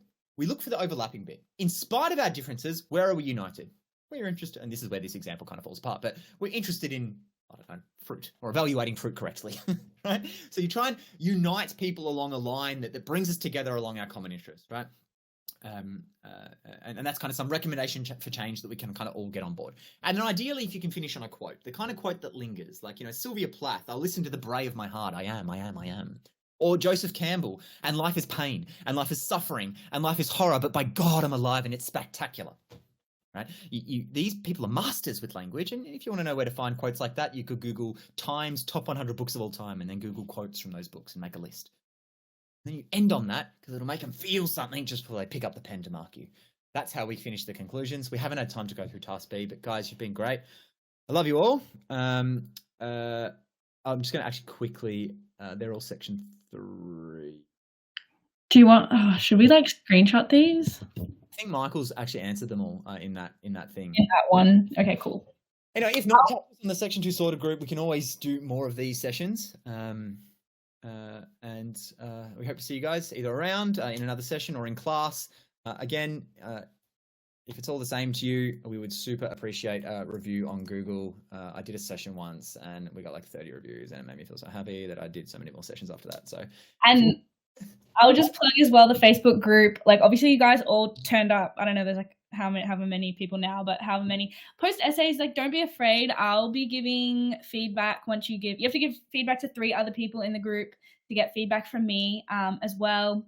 And if there's anything, like, I might send a couple to Michael. So it's really valuable, and you guys all can learn off each other. I feel like one of the biggest things with GAMSAT, especially the way we teach it, is like acknowledging other perspectives and those things. And I think that's a really valuable way to get other perspectives. Like, what more could you want than a group of 5,000 other students studying for the GAMSAT? So yeah. Yes. And also, so one other point on that, I understand, like, some people feel shy at participating. There is massive reporting bias that happens in the GAMSAT scene in general. You know, scores are normally distributed around about 60. So as many people get 80 as get 20. Funny how everyone seems to have 80. Right? Please don't be put off by that. I understand it's confronting, but med can be confronting. And if you know, don't expect med to roll out the red carpet. You've got to be willing to be uncomfortable. But it's like, no one will ever put you down, or it's immediate ban and block. It's a supportive community. And in my experience, that there is a directly proportional relationship between participation and the amount of participation and improvement every single sitting. So we'll support you. Lana's there. You know, back in my day, as I said, there was no 90 plus someone helping you. There was, you'd pay $50 for some feedback via email, and it'll be wrong feedback anyway. So just in terms of accessing the recording, we just had a question. We're just going to email them both the links, right? Yeah. Also, I think if you just go Crowdcast, it should come up. If you signed up, I think it's automatically at that link. Yeah, on your profile it should come up. That's all for me. Cool. Whew. All right, I'm gonna go sleep. I'm gonna go sleep too. Bye guys, thank you so much. Catch you later.